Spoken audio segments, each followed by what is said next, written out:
നാമത്തിൽ അനുഗ്രഹിച്ചു പ്രാർത്ഥിക്കുന്നു. പരിശുദ്ധാത്മാവ് സഹായിക്കുന്ന അങ്ങയുടെ വൻ കൃപകൾക്കായി നന്ദി പറയുന്നു. നമുക്ക് ദൈവസന്നിധിയിൽ നിന്ന് പ്രാർത്ഥിക്കാം. വിശ്വാസത്തോടെ നമുക്ക് മുന്നോട്ട് പോകാം. വലിയ പ്രവൃത്തികളാൽ കർത്താവ് നമ്മളെ നിറയ്ക്കുവാനിടയെത്തീരും. ഇത് അത്ഭുതത്തിന്റെ സമയമാണ്. അസാധാരണമായ അത്ഭുതങ്ങളെ കർത്താവ് ചെയ്യുന്ന സമയമാണ്. പരിശുദ്ധാത്മാവ് നമ്മുടെ കൂടെ ഉണ്ടല്ലോ. കർത്താവിന്റെ സാക്ഷ്യങ്ങളെ തുറക്കുന്ന സമയമാണ്. ഏത് മേഖലയിലായിക്കോട്ടെ നിങ്ങൾ ആയിരിക്കുന്നത്, അവിടെയൊക്കെയും ദൈവം നമുക്ക് വേണ്ടി അത്ഭുതങ്ങളെ ചെയ്യും. വലിയ പ്രവൃത്തികളാൽ കർത്താവ് നിറയ്ക്കാൻ ഇടയായിത്തീരും. നമുക്ക് ഒരുമിച്ച് വിശ്വാസ പ്രഖ്യാപനങ്ങളെ ഏറ്റുപറഞ്ഞു പ്രാർത്ഥിക്കാം. എന്റെ കൂടെ പറഞ്ഞിട്ട് കാൽവരി ക്രൂശിൽ എന്റെ കർത്താവ് എന്റെ പാപത്തെയും എന്റെ ശാപത്തെയും തന്റെ ശരീരത്തിൽ വഹിച്ചതിനാൽ ഞാൻ പാപിയല്ല, നീതിമാനും അനുഗ്രഹിക്കപ്പെട്ടവനുമാണ്. യഹോവ എന്റെ ഇടയനാകുന്നു, എനിക്കൊന്നിനും മുട്ടുണ്ടാകത്തില്ല.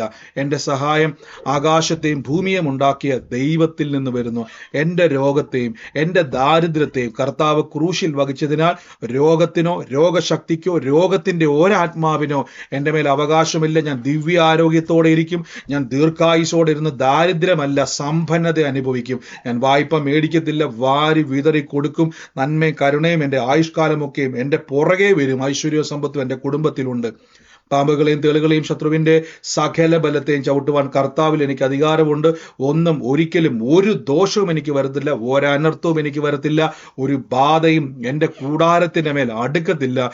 ഭൂലോകത്തിന്റെ ത്തോളം പോയി സകല സൃഷ്ടിയോടും എന്ന് സുവിശേഷം പ്രസംഗിപ്പാനും, ദരിദ്രനോട് സുവിശേഷം പ്രസംഗിപ്പാനും, പീഡിതനെ വിടുവിച്ചയക്കുവാനും, ബന്ധിതരെ മോചിപ്പിക്കുവാനും, രോഗികളെ സൗഖ്യമാക്കുവാനും, ഭൂതങ്ങളെ പുറത്താക്കുവാനും, അത്ഭുതങ്ങളും അടയാളങ്ങളും എന്നിലൂടെ വരുവാൻ കർത്താവ് എന്നെ അഭിഷേകം ചെയ്തിരിക്കുന്നു.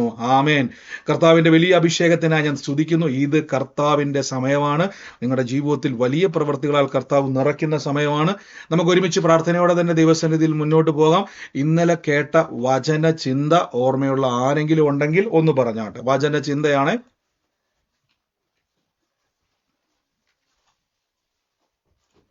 ഓർമ്മയുള്ള ആരെങ്കിലും ഉണ്ടോ? വചന ചിന്ത ഓഡിയോ ക്ലിയർ അല്ലേ നിങ്ങൾക്ക്?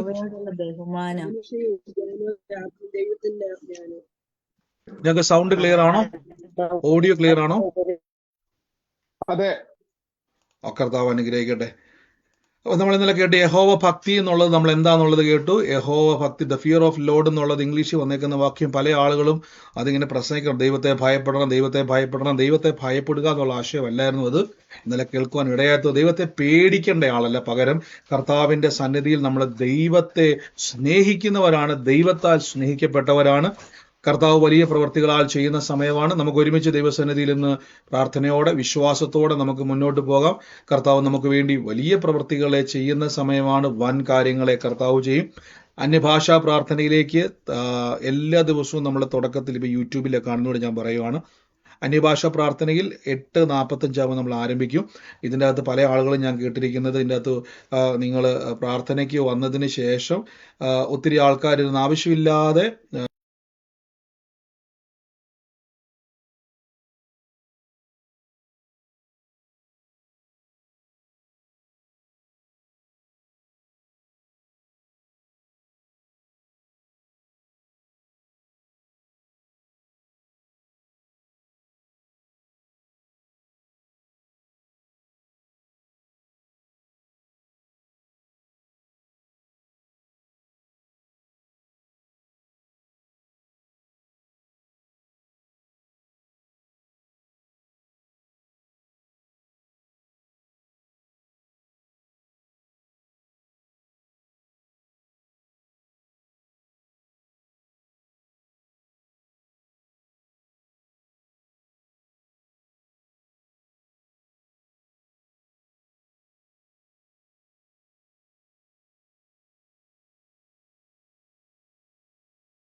നമ്മൾ മാനിക്കുവാൻ ഇടയായിത്തീരണം.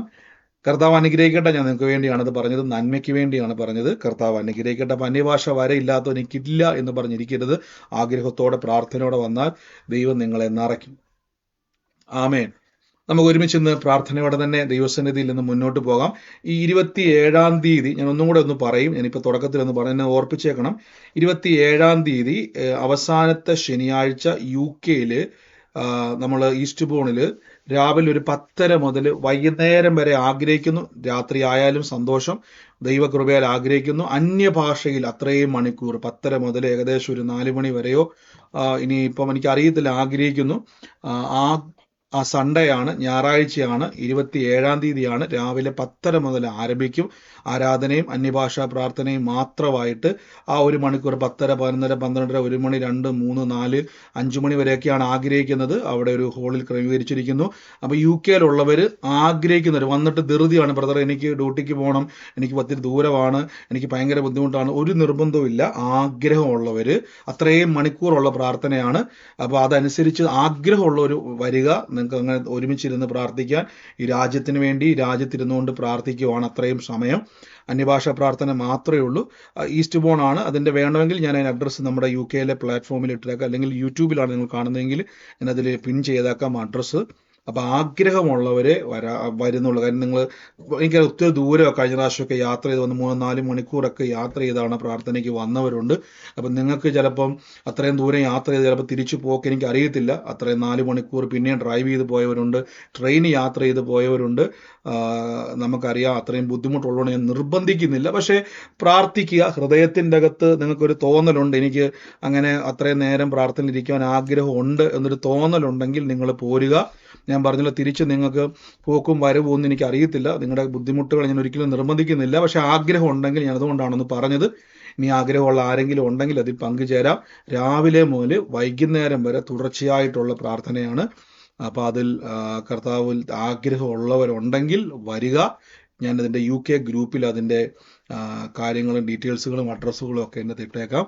കർത്താവ് അനുഗ്രഹം. ഒന്നുകൂടെ ഞാൻ തീരുന്നതിന് മുമ്പ് എല്ലാവരും വന്ന് ഒന്നുകൂടെ ഞാൻ പറയാം, ഞാൻ ഓർപ്പിച്ചെന്നേ ഉള്ളൂ. ദൈവം നിങ്ങളെ അനുഗ്രഹിക്കട്ടെ. നമുക്കിന്ന് പ്രാർത്ഥനയോടെ തന്നെ മുന്നോട്ട് പോകാം. വലിയ പ്രവൃത്തിയുള്ള കർത്താവ് നടക്കും. ഈ കാലസമയത്ത് എല്ലാവരും ഈസ്റ്ററിൻ്റെ ആഘോഷങ്ങളുടെ തിരക്കാണ്. എനിക്ക് തോന്നുന്നു ഒട്ടുമുക്കാലും ആളുകളും ഈസ്റ്ററിൻ്റെതായിട്ടുള്ള തിരക്കിൽ നിങ്ങളായിരിക്കുന്ന സമയമായിരിക്കും. പക്ഷെ ഇന്ന് നിങ്ങളോട് ഞാൻ പറയുന്നു, ഞാൻ എല്ലാ വർഷവും പറയുന്നത് പോലെ തന്നെ ഈസ്റ്റർ എന്നുള്ളത് ആണ്ടിൽ ഒരിക്കൽ ആഘോഷിക്കേണ്ടതല്ല. എല്ലാ ദിവസവും ആ പുനരുദ്ധാനത്തെ ആഘോഷിക്കേണ്ടവരാണ്. അപ്പോൾ അതുമായിട്ട് ബന്ധപ്പെട്ട് ചില 1-2 ചിന്തകൾ നിങ്ങളുമായിട്ട് ഷെയർ ചെയ്യുവാൻ ഞാൻ ആഗ്രഹിക്കുന്നു. ഇന്നത്തെ അനുഗ്രഹത്തിനായിട്ട് നമുക്ക് കൊരിന്ത്യർക്ക് എഴുതിയ ലേഖനത്തിലെ ഒരു വാക്യം നിങ്ങളുടെ മുമ്പാകെ ഇന്ന് ദൈവസന്നിധിയിൽ ഞാൻ എടുക്കുവാൻ ആഗ്രഹിക്കുകയാണ്. പരിചിതമായ വാക്യമാണ്, പലതവണ നമ്മൾ ധ്യാനിച്ചിരുന്ന വാക്യമാണ്. കൊരിന്ത്യർക്ക് എഴുതിയ ലേഖനത്തിൻ്റെ 11-ാം അധ്യായത്തിൻ്റെ അപ്പോസ്തലനായ പൗലോസ് ശ്ലീഹ 1 കൊരിന്ത്യർ 11-ാം അധ്യായത്തിൽ 23 പറയുന്നു, ഞാൻ കർത്താവിൽ നിന്ന് പ്രാപിക്കുകയും നിങ്ങൾക്ക് ഏൽപ്പിച്ചു ചെയ്തതെന്നാൽ കർത്താവ് യേശുവിനെ കാണിച്ചു കൊടുത്ത രാത്രി അവൻ അപ്പമെടുത്ത് സ്തോത്രം ചൊല്ലി നുറുക്കി, ഇത് നിങ്ങൾക്ക് വേണ്ടിയുള്ള എൻ്റെ ശരീരം, എൻ്റെ ഓർമ്മയ്ക്കായി ഇത് ചെയ്യുവിൻ എന്ന് പറഞ്ഞു. പരിചിതമായ വാക്യമാണ്. കർത്താവിൻ്റെ അന്ത്യ അത്താഴം പെസഹായുടെ സമയത്ത് കർത്താവ് കൂടി വന്നിരിക്കുന്ന ശിഷ്യന്മാരുടെ ഒരുമിച്ചിരുന്നുകൊണ്ട് അവർ പെസഹ ആചരിക്കുന്ന ഒരു സമയമാണിത് പറഞ്ഞിരിക്കുന്നത്. യഹൂദനെ സംബന്ധിച്ചിടത്തോളം ഓരോ പെസഹായും വളരെ പ്രധാനപ്പെട്ടതാണ്. അറക്കപ്പെട്ട കുഞ്ഞാടിൻ്റെ ഓർമ്മയ്ക്കായി മിസ്രൈമിൽ നിന്ന് പുറപ്പെട്ട ജനത്തിന് ദൈവം അന്നു മുതൽ കൊടുത്ത ഒരു ഉടമ്പടിയുടെ ഒരു സമയമാണ് പെസഹ എന്നുള്ളത്. ആ സമയത്ത് അവർ പുളിപ്പില്ലാത്ത അപ്പത്തെ എന്ത് ചെയ്യും? ഭക്ഷിക്കും.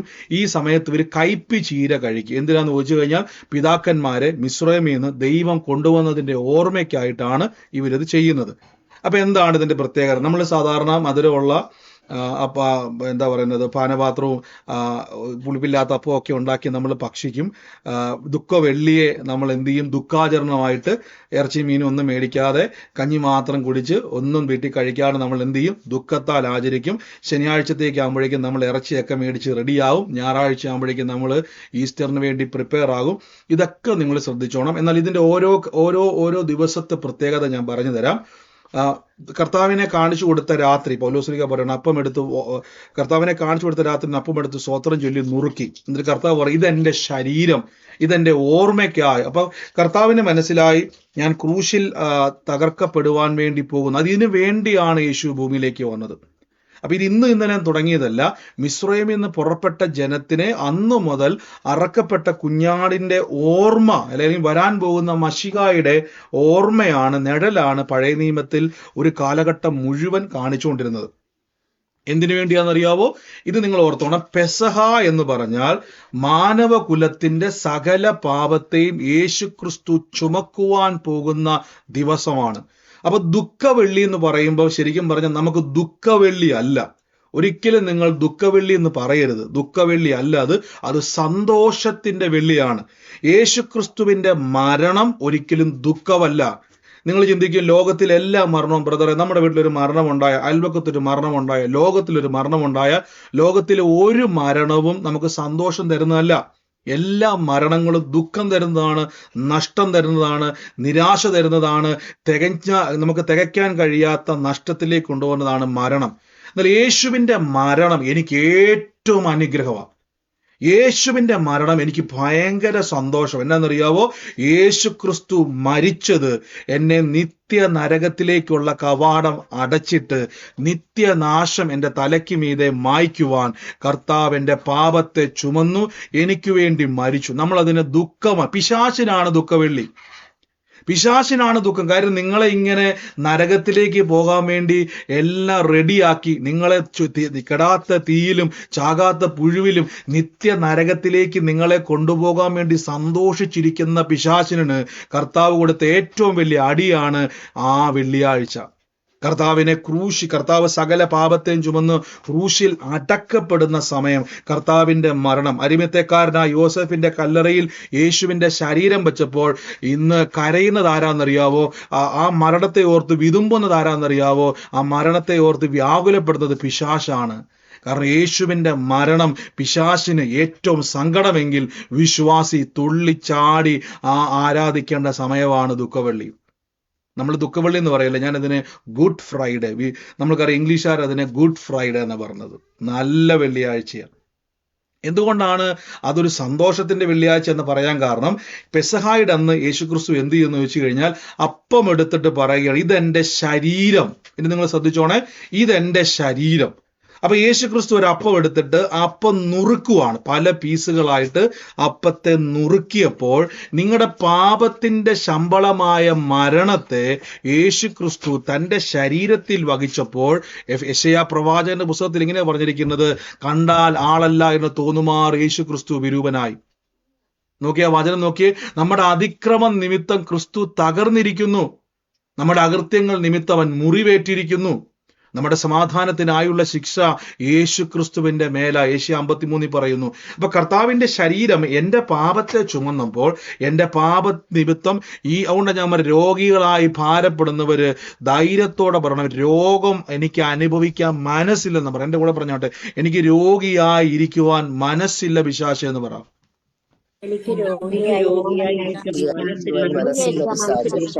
പലപ്പോഴും നിങ്ങളുടെ മനസ്സിലേക്ക് ഒരു ചിന്ത വന്നേക്കാം അല്ലെ, എന്റെ രോഗം കർത്താവെ അങ്ങ് മാറ്റുമോ? യേശു ക്രിസ്തു എന്റെ ശരീരം തകർക്കപ്പെട്ടത്. ബൈബിൾ നോക്കിയേ, നിങ്ങൾ നോക്കിയാൽ മതി, അപ്പം നുറുക്കുകൾ. യേശു ക്രിസ്തു അപ്പം എടുത്തിട്ട് ഇതെന്റെ ഓർമ്മയ്ക്ക് അപ്പം എടുത്ത് സ്തോത്രം ചൊല്ലി നുറുക്കി.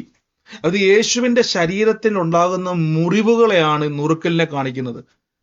ആ ഒരു അപ്പം നിങ്ങൾ നോക്കുക, ഈ ഒരു അപ്പം എടുത്തിട്ട് അതിനെ പല പീസുകളായിട്ട് മുറിക്കപ്പെടുമ്പോൾ ആ ശരീരത്തിൽ ഉണ്ടാകുന്ന മുറിവുകൾ എൻ്റെ രോഗസൗഖ്യത്തെ കാണിക്കുന്നു. അതുകൊണ്ട് പറയണം, എനിക്ക് രോഗിയാകുവാൻ മനസ്സില്ല എന്ന് പറയണം. എന്തിനാ ഞാൻ ഇങ്ങനെ ചില വാക്കുകൾ ഉപയോഗിക്കുന്നത് അറിയാവോ? ബൈബിളിലൊരു വാക്യമുണ്ട്, നമ്മൾ പോരാളികളാണ്. ബൈബിൾ പറയുന്നു നമ്മുടെ പോരിന്റെ ആയുധങ്ങൾ. അപ്പൊ പോരാളിയുടെ ലാംഗ്വേജ് എപ്പോഴും എങ്ങനെയായിരിക്കും? അവന്റെ ലാംഗ്വേജ് എപ്പോഴും എതിരാളിയെ കീഴ്പ്പെടുത്തുവാനുള്ള വാക്കുകളാണ്. നമ്മൾ ഒരിക്കലും ദൈവസന്നിധിയിൽ, കർത്താവിന്റെ സന്നിധിയിൽ നിൽക്കുന്ന സമയത്ത് നിങ്ങൾ എന്ത് ചെയ്യണം? ഈ ലോകത്തിൽ നിന്ന് വരുന്ന സകലത്വവും ജയിക്കുവാനുള്ള ശരീരമാണ് യേശുവിന്റെ ശരീരം. ബൈബിൾ നോക്കിയേ, ഇതെന്റെ ഓർമ്മയ്ക്കായി ചെയ്യുവിൻ. എന്നിട്ട് കർത്താവ് എന്ത് ചെയ്തു? ആവണ്ണം തന്നെ അവൻ അത്താഴം കഴിഞ്ഞ ശേഷം പാനപാത്രം എടുത്തു, ഇതെന്റെ രക്തത്തിൽ പുതിയ നിയമമാകുന്നു. ഞാൻ എപ്പോഴും പറയാറില്ലേ, നിങ്ങൾ പുതിയ നിയമത്തിന്റെ ശുശ്രൂഷകരാണ്. എന്താണ് പുതിയ നിയമം? റോമർക്ക് എഴുതിയ ലേഖനം 3-ാം അധ്യായത്തിൽ പറയുന്നത്, ആകയാൽ പ്രശംസ എവിടെ പോയി ഏതു മാർഗത്താൽ? കർമ്മമാർഗത്താൽ അല്ല, വിശ്വാസമാർഗം. അപ്പൊ പുതിയ നിയമം എന്ന് പറഞ്ഞാൽ വിശ്വാസമാർഗമാണ്. നിങ്ങൾ ഈ വചനം നിങ്ങൾ നോക്കിയാൽ അറിയാൻ പറ്റും. അങ്ങനെ നിങ്ങൾ ഈ അപ്പം തിന്നുകയും പാനപാത്രം കുടിക്കുകയും ചെയ്യുമ്പോഴൊക്കെയും കർത്താവ് വരുവോളം അവന്റെ മരണത്തെ പ്രസ്താവിക്കുന്നു. അതുകൊണ്ട് അയോഗ്യമായി അപ്പം തിന്നുകയോ പാനപാത്രം കുടിക്കുകയോ ചെയ്യുന്നവനെല്ലാം കർത്താവിന്റെ ശരീരവും സംബന്ധിച്ച് കുറ്റക്കാരനാണ്. ഞാനിത് പലപ്പോഴും പറഞ്ഞിട്ടില്ല. അയോഗ്യമായി അപ്പം തിന്നുകയും പാനപാത്രം കുടിക്കുകയും ചെയ്യുന്നവരൊക്കെയും കർത്താവിന്റെ ശരീരവും രക്തവും സംബന്ധിച്ച് കുറ്റക്കാരനാകുന്നു. അപ്പൊ ഇവിടെ എത്തുമ്പോഴാണ് പലപ്പോഴും നമുക്ക് ഇന്നാളൊരു പ്രശ്നമുണ്ട്, അയോഗ്യമായി അപ്പം തിന്നുക. നമ്മൾ കേട്ടിരിക്കുന്ന പലപ്പോഴും കർത്താവിന്റെ സന്നിധിയിൽ ഈ അപ്പം ഭക്ഷിക്കുവാൻ വരുന്ന സമയത്ത് നിങ്ങൾക്കൊരു യോഗ്യത ആവശ്യമാണ്. അപ്പൊ എന്തുകൊണ്ടാണ് അപ്പോസ്തലനായ പൗലോസ്ലീഹ ഇത് പറഞ്ഞെന്ന് ചോദിച്ചു കഴിഞ്ഞാൽ വളരെ ഏറ്റവും വിലയേറിയ ഒരു ശുശ്രൂഷയാണ് കർത്തൃമേശ ശുശ്രൂഷ. എന്നാൽ കൊരിന്ത്യ സഭയിൽ പൗലോസ്ലീഹ ഈ കർത്തൃമേശ കൊടുക്കുന്ന സമയത്ത് 20-ാം വാക്യത്തിൽ പറയുന്നു, നിങ്ങൾ കൂടി വരുമ്പോൾ കർത്താവിന്റെ അത്താഴമല്ല ഭക്ഷണം കഴിക്കയിൽ ഓരോരുത്തൻ താന്താന്റെ അത്താഴം മുമ്പേ കഴിക്കുന്നു. ഒരുവൻ വിശന്നിരിക്കുന്നു, മറ്റൊരുവൻ ലഹരി പിടിച്ചിരിക്കുന്നു. തിന്നുവാനും കുടിക്കുവാൻ നിനക്ക് വീടുകളില്ലയോ എന്ന് ദൈവത്തിന്റെ സഭയെ നിങ്ങൾ തുച്ഛീകരിക്കുന്നുവോ? ഇല്ലാത്തവനെ ലജ്ജിപ്പിക്കുന്നുവോ എന്ന് നിങ്ങൾ പറയുന്നുവല്ലോ. ഇത് നിങ്ങളെ പുകഴ്ത്തുകയോ ഇതിൽ ഞാൻ പുകഴ്ത്തുന്നില്ല, ഞാൻ കർത്താവിൽ നിന്ന് പ്രാപിച്ചു എന്ന് കേൾപ്പിക്കുകയും ചെയ്യുന്നതാണ്. അപ്പൊ പൗലോസ് പറഞ്ഞു വന്നതിന്റെ ബാക്കി ഭാഗത്തോട് പൂരിപ്പിക്കുന്ന ചില ഭാഗങ്ങളാണ് താഴേക്ക് വരുന്നത്. അപ്പൊ കർത്താവായ യേശു ക്രിസ്തുവിന്റെ ശരീരം നുറുക്കപ്പെടുമ്പോൾ അതിന്റെ അർത്ഥം പൗലോസ് ഇത് കളിതമാശയല്ല. തൊട്ടുമുകളിൽ ഞാൻ ആ സഭയുടെ പശ്ചാത്തലത്തിലേക്ക് ഒന്ന് വരാം, പലപ്പോഴും പറഞ്ഞിട്ടുള്ളതാണെങ്കിൽ ഒന്ന് ഓർമ്മപ്പെടുത്തുവാണ്. അന്നത്തെ കാലഘട്ടത്തിൽ നിങ്ങൾ ചിന്തിച്ചാൽ മതി. ഒരു നിമിഷം നമുക്ക് കൊരിന്ത്യ സഭയിലോട്ടൊന്ന് പോവാം. കൊരിന്ത്യ സഭയില് കുറെ ആൾക്കാർ സഭയിൽ കൂടിയിരിക്കുക, കുറെ ആൾക്കാർ ചോറും പൊതിയൊക്കെ ആയിട്ട് വന്നിട്ട് ഇരിക്കുവാന്ന് വിചാരിച്ചു. രാവിലത്തെ സ്നാക്സും എല്ലാം വന്നിരിക്കുക. ചില ആളുകൾ ആഹാരം കഴിക്കാതെ വന്നിരിക്കുക. അപ്പം ഈ സഭയ്ക്കകത്ത് പള്ളിക്കകത്തിരുന്നു, നിങ്ങളിപ്പോൾ പ്രാർത്ഥന നടക്കുന്ന സമയത്ത് നിങ്ങൾ അവിടെ ഇരുന്നുകൊണ്ട് ഒരു ചോറും പൊതിയോ അല്ലെങ്കിൽ നിങ്ങൾ ടിഫിൻ ബോക്സ് ഒക്കെ തുറന്നിട്ട് അവിടെ ഇരുന്നുകൊണ്ട് ആൾക്കാരെല്ലാം കാണുക ആഹാരം കഴിച്ചാൽ എങ്ങനെ ഇരിക്കും? ഇവിടെ നോക്കി പൗലോസ് പറയുകയാണ്, നിങ്ങൾ കൂടി വരുമ്പോൾ, നോക്കി ഇവിടെ വാക്യം നോക്കി, നിങ്ങൾ കൂടി വരുമ്പോൾ കർത്താവിന്റെ അത്താഴമല്ല കഴിക്കുന്നത്, ഭക്ഷണം കഴിക്കുകയിൽ ഓരോരുത്തൻ താന്താന്റെ അത്താഴം മുമ്പേ കഴിക്കുന്നു. നോക്കിയേ, കുറെ ആളുകൾ അവിടെ നിന്ന് ആഹാരം കഴിക്കുക. അങ്ങനെ ഒരുത്തൻ വിശന്നിരിക്കുന്നു. അപ്പൊ ഒരാള് കഴിക്കുമ്പോൾ മറ്റേ ആള് വീട്ടിലൊന്നും കഴിക്കാതെ വന്നവൻ ഇങ്ങനെ കഴിക്കുന്നവനെ നോക്കിക്കൊണ്ടിരിക്കുക. അവൻ ഇങ്ങനെ നോക്കിക്കൊണ്ട് അവൻ ആ ഭക്ഷണത്തെ നോക്കിക്കൊണ്ടിരിക്കുന്നു. കുറെ മറ്റൊരുത്തൻ ലഹരി പിടിച്ചിരിക്കുക. കുറെ ആൾക്കാർ വീഞ്ഞു കുടിച്ച് ലെക്ക് കെട്ടിരിക്കുക. അപ്പൊ പൗലോസ് ചോദിക്കുകയാണ്, തിന്നുവാനും കുടിക്കുവാനും നിങ്ങൾക്ക് വീടില്ലയോ? ഇപ്പൊ പ്രാർത്ഥന ഹോളി വന്നിട്ട് അവിടെ ഇരുന്നുകൊണ്ട് ചോറും പൊതി തുറന്നിട്ട് കുറച്ചു പേര് ഇരുന്ന് ആഹാരം കഴിക്കുന്നു, കുറച്ചു പേര് വീഞ്ഞു കുടിച്ചു മത്ത് പിടിച്ചിരിക്കുന്നു, കുറെ ആൾക്കാർ അത് നോക്കിക്കൊണ്ടിരിക്കുന്നു, കുറെ ആൾക്കാർ വിശന്നിരിക്കുന്നു. അപ്പൊ പൗലോസ് പറയും, ഇല്ലാത്തവനെ നിങ്ങൾ ലജ്ജിപ്പിക്കുകയാണോ? ഇങ്ങനെ പൗലോസ്ലീഹ പറഞ്ഞു വന്നിട്ട് പറയുകയാണ്, ഞാൻ കർത്താവിൽ നിന്ന് പ്രാപിക്കുകയും നിങ്ങൾ കേൾപ്പിക്കുകയും ചെയ്തെന്തെന്നാൽ, കർത്താവായ യേശു ക്രിസ്തുവിനെ കാണിച്ചു കൊടുത്ത രാത്രി അപ്പമെടുത്ത് സ്വത്രം ചൊല്ലി നുറുക്കി, ഇത് നിങ്ങൾക്ക് വേണ്ടിയുള്ള എൻ്റെ ശരീരം, ഇതെന്റെ ഓർമ്മയ്ക്കായി ചെയ്യുവിൻ. ആവണം തന്നെ അവൻ അത്താഴം കഴിഞ്ഞ ശേഷം പാനപാത്രം എടുത്ത്, ഇതെന്റെ രക്തത്തിൽ പുതിയ നിയമമാകുന്നു, ഇത് കുടിക്കുമ്പോഴൊക്കെയും എൻ്റെ ഓർമ്മയ്ക്കായി ചെയ്യുവിൻ. അതുകൊണ്ട് അയോഗ്യമായ അപ്പം തിന്നുകയോ പാനപാത്രം കുടിക്കുകയോ ചെയ്യുന്നവനൊക്കെയും. അപ്പൊ ഇവിടെ അയോഗ്യമായി എന്ന് പറയാൻ കാരണം, കുറെ ആൾക്കാര് വീഞ്ഞു കുടിച്ചു മത്ത് പിടിച്ചിരിക്കുന്നു, കുറെ ആളുകൾ ആഹാരം കഴിക്കുന്നതിന്റെ ഇടയ്ക്ക് കൊണ്ടുവന്ന് വീഞ്ഞും ഇത് കർത്താവിന്റെ ശരീരമാണ്, ഇത് രക്തമാണെന്ന് പറയുമ്പോഴേക്കും അതും മേടിച്ചവർ വെള്ളം കുടിക്കുന്ന പോലെ കുടിക്കുന്നു. കുറെ ആൾക്കാർ മറ്റുള്ളവർ കഴിക്കാൻ നോക്കിക്കൊണ്ടിരിക്കുന്നു. ഇങ്ങനെ ഇരിക്കുന്ന ഒരു കൂട്ടത്തിൽ പൗലോസ് പറയാണ്, അയോഗ്യമായി നിങ്ങൾ എന്തിനത് കഴിക്കുന്നത്? ഇതാണ് അവിടെ അയോഗ്യമായ അപ്പം തിന്നുകയും പാനപാത്രം കുടിക്കുകയും ചെയ്യുന്നത്. അപ്പൊ ഞാൻ എങ്ങനെ യോഗ്യമായി കഴിക്കേണ്ടത്? കർത്താവിന്റെ ശരീരവും ആ പാനപാത്രവും അപ്പം നുറുക്കുകളും നിങ്ങൾ അടുത്തോട്ട് വരുന്ന സമയത്ത് നിങ്ങൾ അതിനെ നോക്കിയിട്ട് പറഞ്ഞു, എൻ്റെ കർത്താവേ, എൻ്റെ പാപമോചനത്തിനായുള്ള തകർക്കപ്പെട്ട ശരീരമാണ് എൻ്റെ മുമ്പിലേക്ക് വരുന്നത്. അത് കാണുമ്പോൾ ആ നുറുക്കപ്പെട്ട അപ്പനുറുക്കുകൾ കർത്തൃമേശയിൽ കാണുന്ന സമയത്ത് അതിനെ നോക്കിയിട്ട് നിങ്ങൾ തന്നെ പറയണം, എൻ്റെ രോഗ ശാപ കഷ്ടത ദുരിത പ്രയാസങ്ങൾ ഈ ശരീരത്തിൽ വന്നു, ഈ ശരീരം തകർക്കപ്പെട്ടത് എനിക്ക് വേണ്ടിയാണ്. ഇതെല്ലാത്തിൽ നിന്നും എനിക്ക് സൗഖ്യവും സമാധാനവും ആരോഗ്യവും ബലവും നന്മയും ലഭിക്കുവാൻ വേണ്ടിയാണ് ഈ ശരീരം തകർക്കപ്പെട്ടത്. എന്നിട്ട് പാനപാത്രം വരുമ്പോൾ നോക്കണം, ബൈബിൾ പറയുന്ന യേശുക്രിസ്തുവിന്റെ വിലാപ്പുറത്ത് കുത്തിയ സമയത്ത് രക്തവും വെള്ളവും കളർന്ന ഒരു മിശ്രണം താഴേക്ക് വന്നു. അതിന്റെ അർത്ഥം രക്തം മുഴുവനും ഊറ്റിക്കൊടുത്തു. എന്തിനു വേണ്ടെന്നറിയാവോ? രക്തം ചൊരിഞ്ഞിട്ടല്ലാതെ വിമോചനമില്ല എന്ന് എബ്രായ ലേഖനത്തിൽ പറയുന്നു. പഴയ നിയമത്തിൽ ഉദ്ധരണി എടുത്തു പറയുക, എൻ്റെ പാപമോചനം കംപ്ലീറ്റ് ആകുന്നത് യേശുക്രിസ്തു തൻ്റെ രക്തത്തെ ഭൂമിയിൽ മുഴുവൻ കൊടുത്തു. അപ്പൊ ഈ രക്തം കാണുമ്പോൾ നിങ്ങൾ എന്ത് പറയണമെന്നറിയാവോ? സ്വാതന്ത്ര്യത്തിനായിട്ട് കർത്താവ് എന്നെ സ്വതന്ത്രനാക്കി. ഞാനിനി പാപത്തിനോ ശാപത്തിനോ രോഗത്തിനോ കഷ്ടതയ്ക്കോ പിശാചിനോ ലോകത്തിനോ ഞാനിനി അടിമയല്ല. എൻ്റെ കൂടെ പറഞ്ഞോട്ടെ, ഞാൻ അടിമയല്ല, ക്രിസ്തുവിൽ ഞാനൊരു അനുഗ്രഹിക്കപ്പെട്ട സ്വാതന്ത്ര്യമുള്ളവനാന്ന് പറഞ്ഞാട്ടെ. ഞാൻ അടിമയല്ല, ക്രിസ്തുവിന്റെ കർത്താവ്. അവൻ പക്ഷേ ആ ആളുകള്, കൊരിന്ത്യ സഭയിലെ ആളുകള് ഇതൊന്നും ശ്രദ്ധിക്കുന്ന പോലുമില്ല. കുറെ പേര് വീഞ്ഞു കുടിച്ച് മത്ത് പിടിച്ചിരിക്കുക, ബോധമില്ലാതിരിക്കുക പള്ളിക്കകത്ത്. അപ്പൊ ഇവരെന്ത് ചെയ്യുന്നു ചോദിച്ചു കഴിഞ്ഞാൽ, വീഞ്ഞു കൊണ്ടുവന്ന സമയത്ത് അതും എടുത്ത് കുടിച്ചു. അപ്പൊ വീഞ്ഞുകളെ കൊണ്ടുവന്നപ്പോ അതും എടുത്ത് ഭക്ഷിച്ചു. കുറെ പേരിരുന്ന് ആഹാരം കഴിക്കുന്നു, അവരും മേടിച്ച് കഴിച്ചു. പൗലോസ് പറയാ, തിന്നാനും കുടിക്കാനും നിങ്ങൾക്ക് വീടില്ലയോ? ഇതൊക്കെ വീട്ടിൽ ചെയ്യേണ്ടതല്ലേ?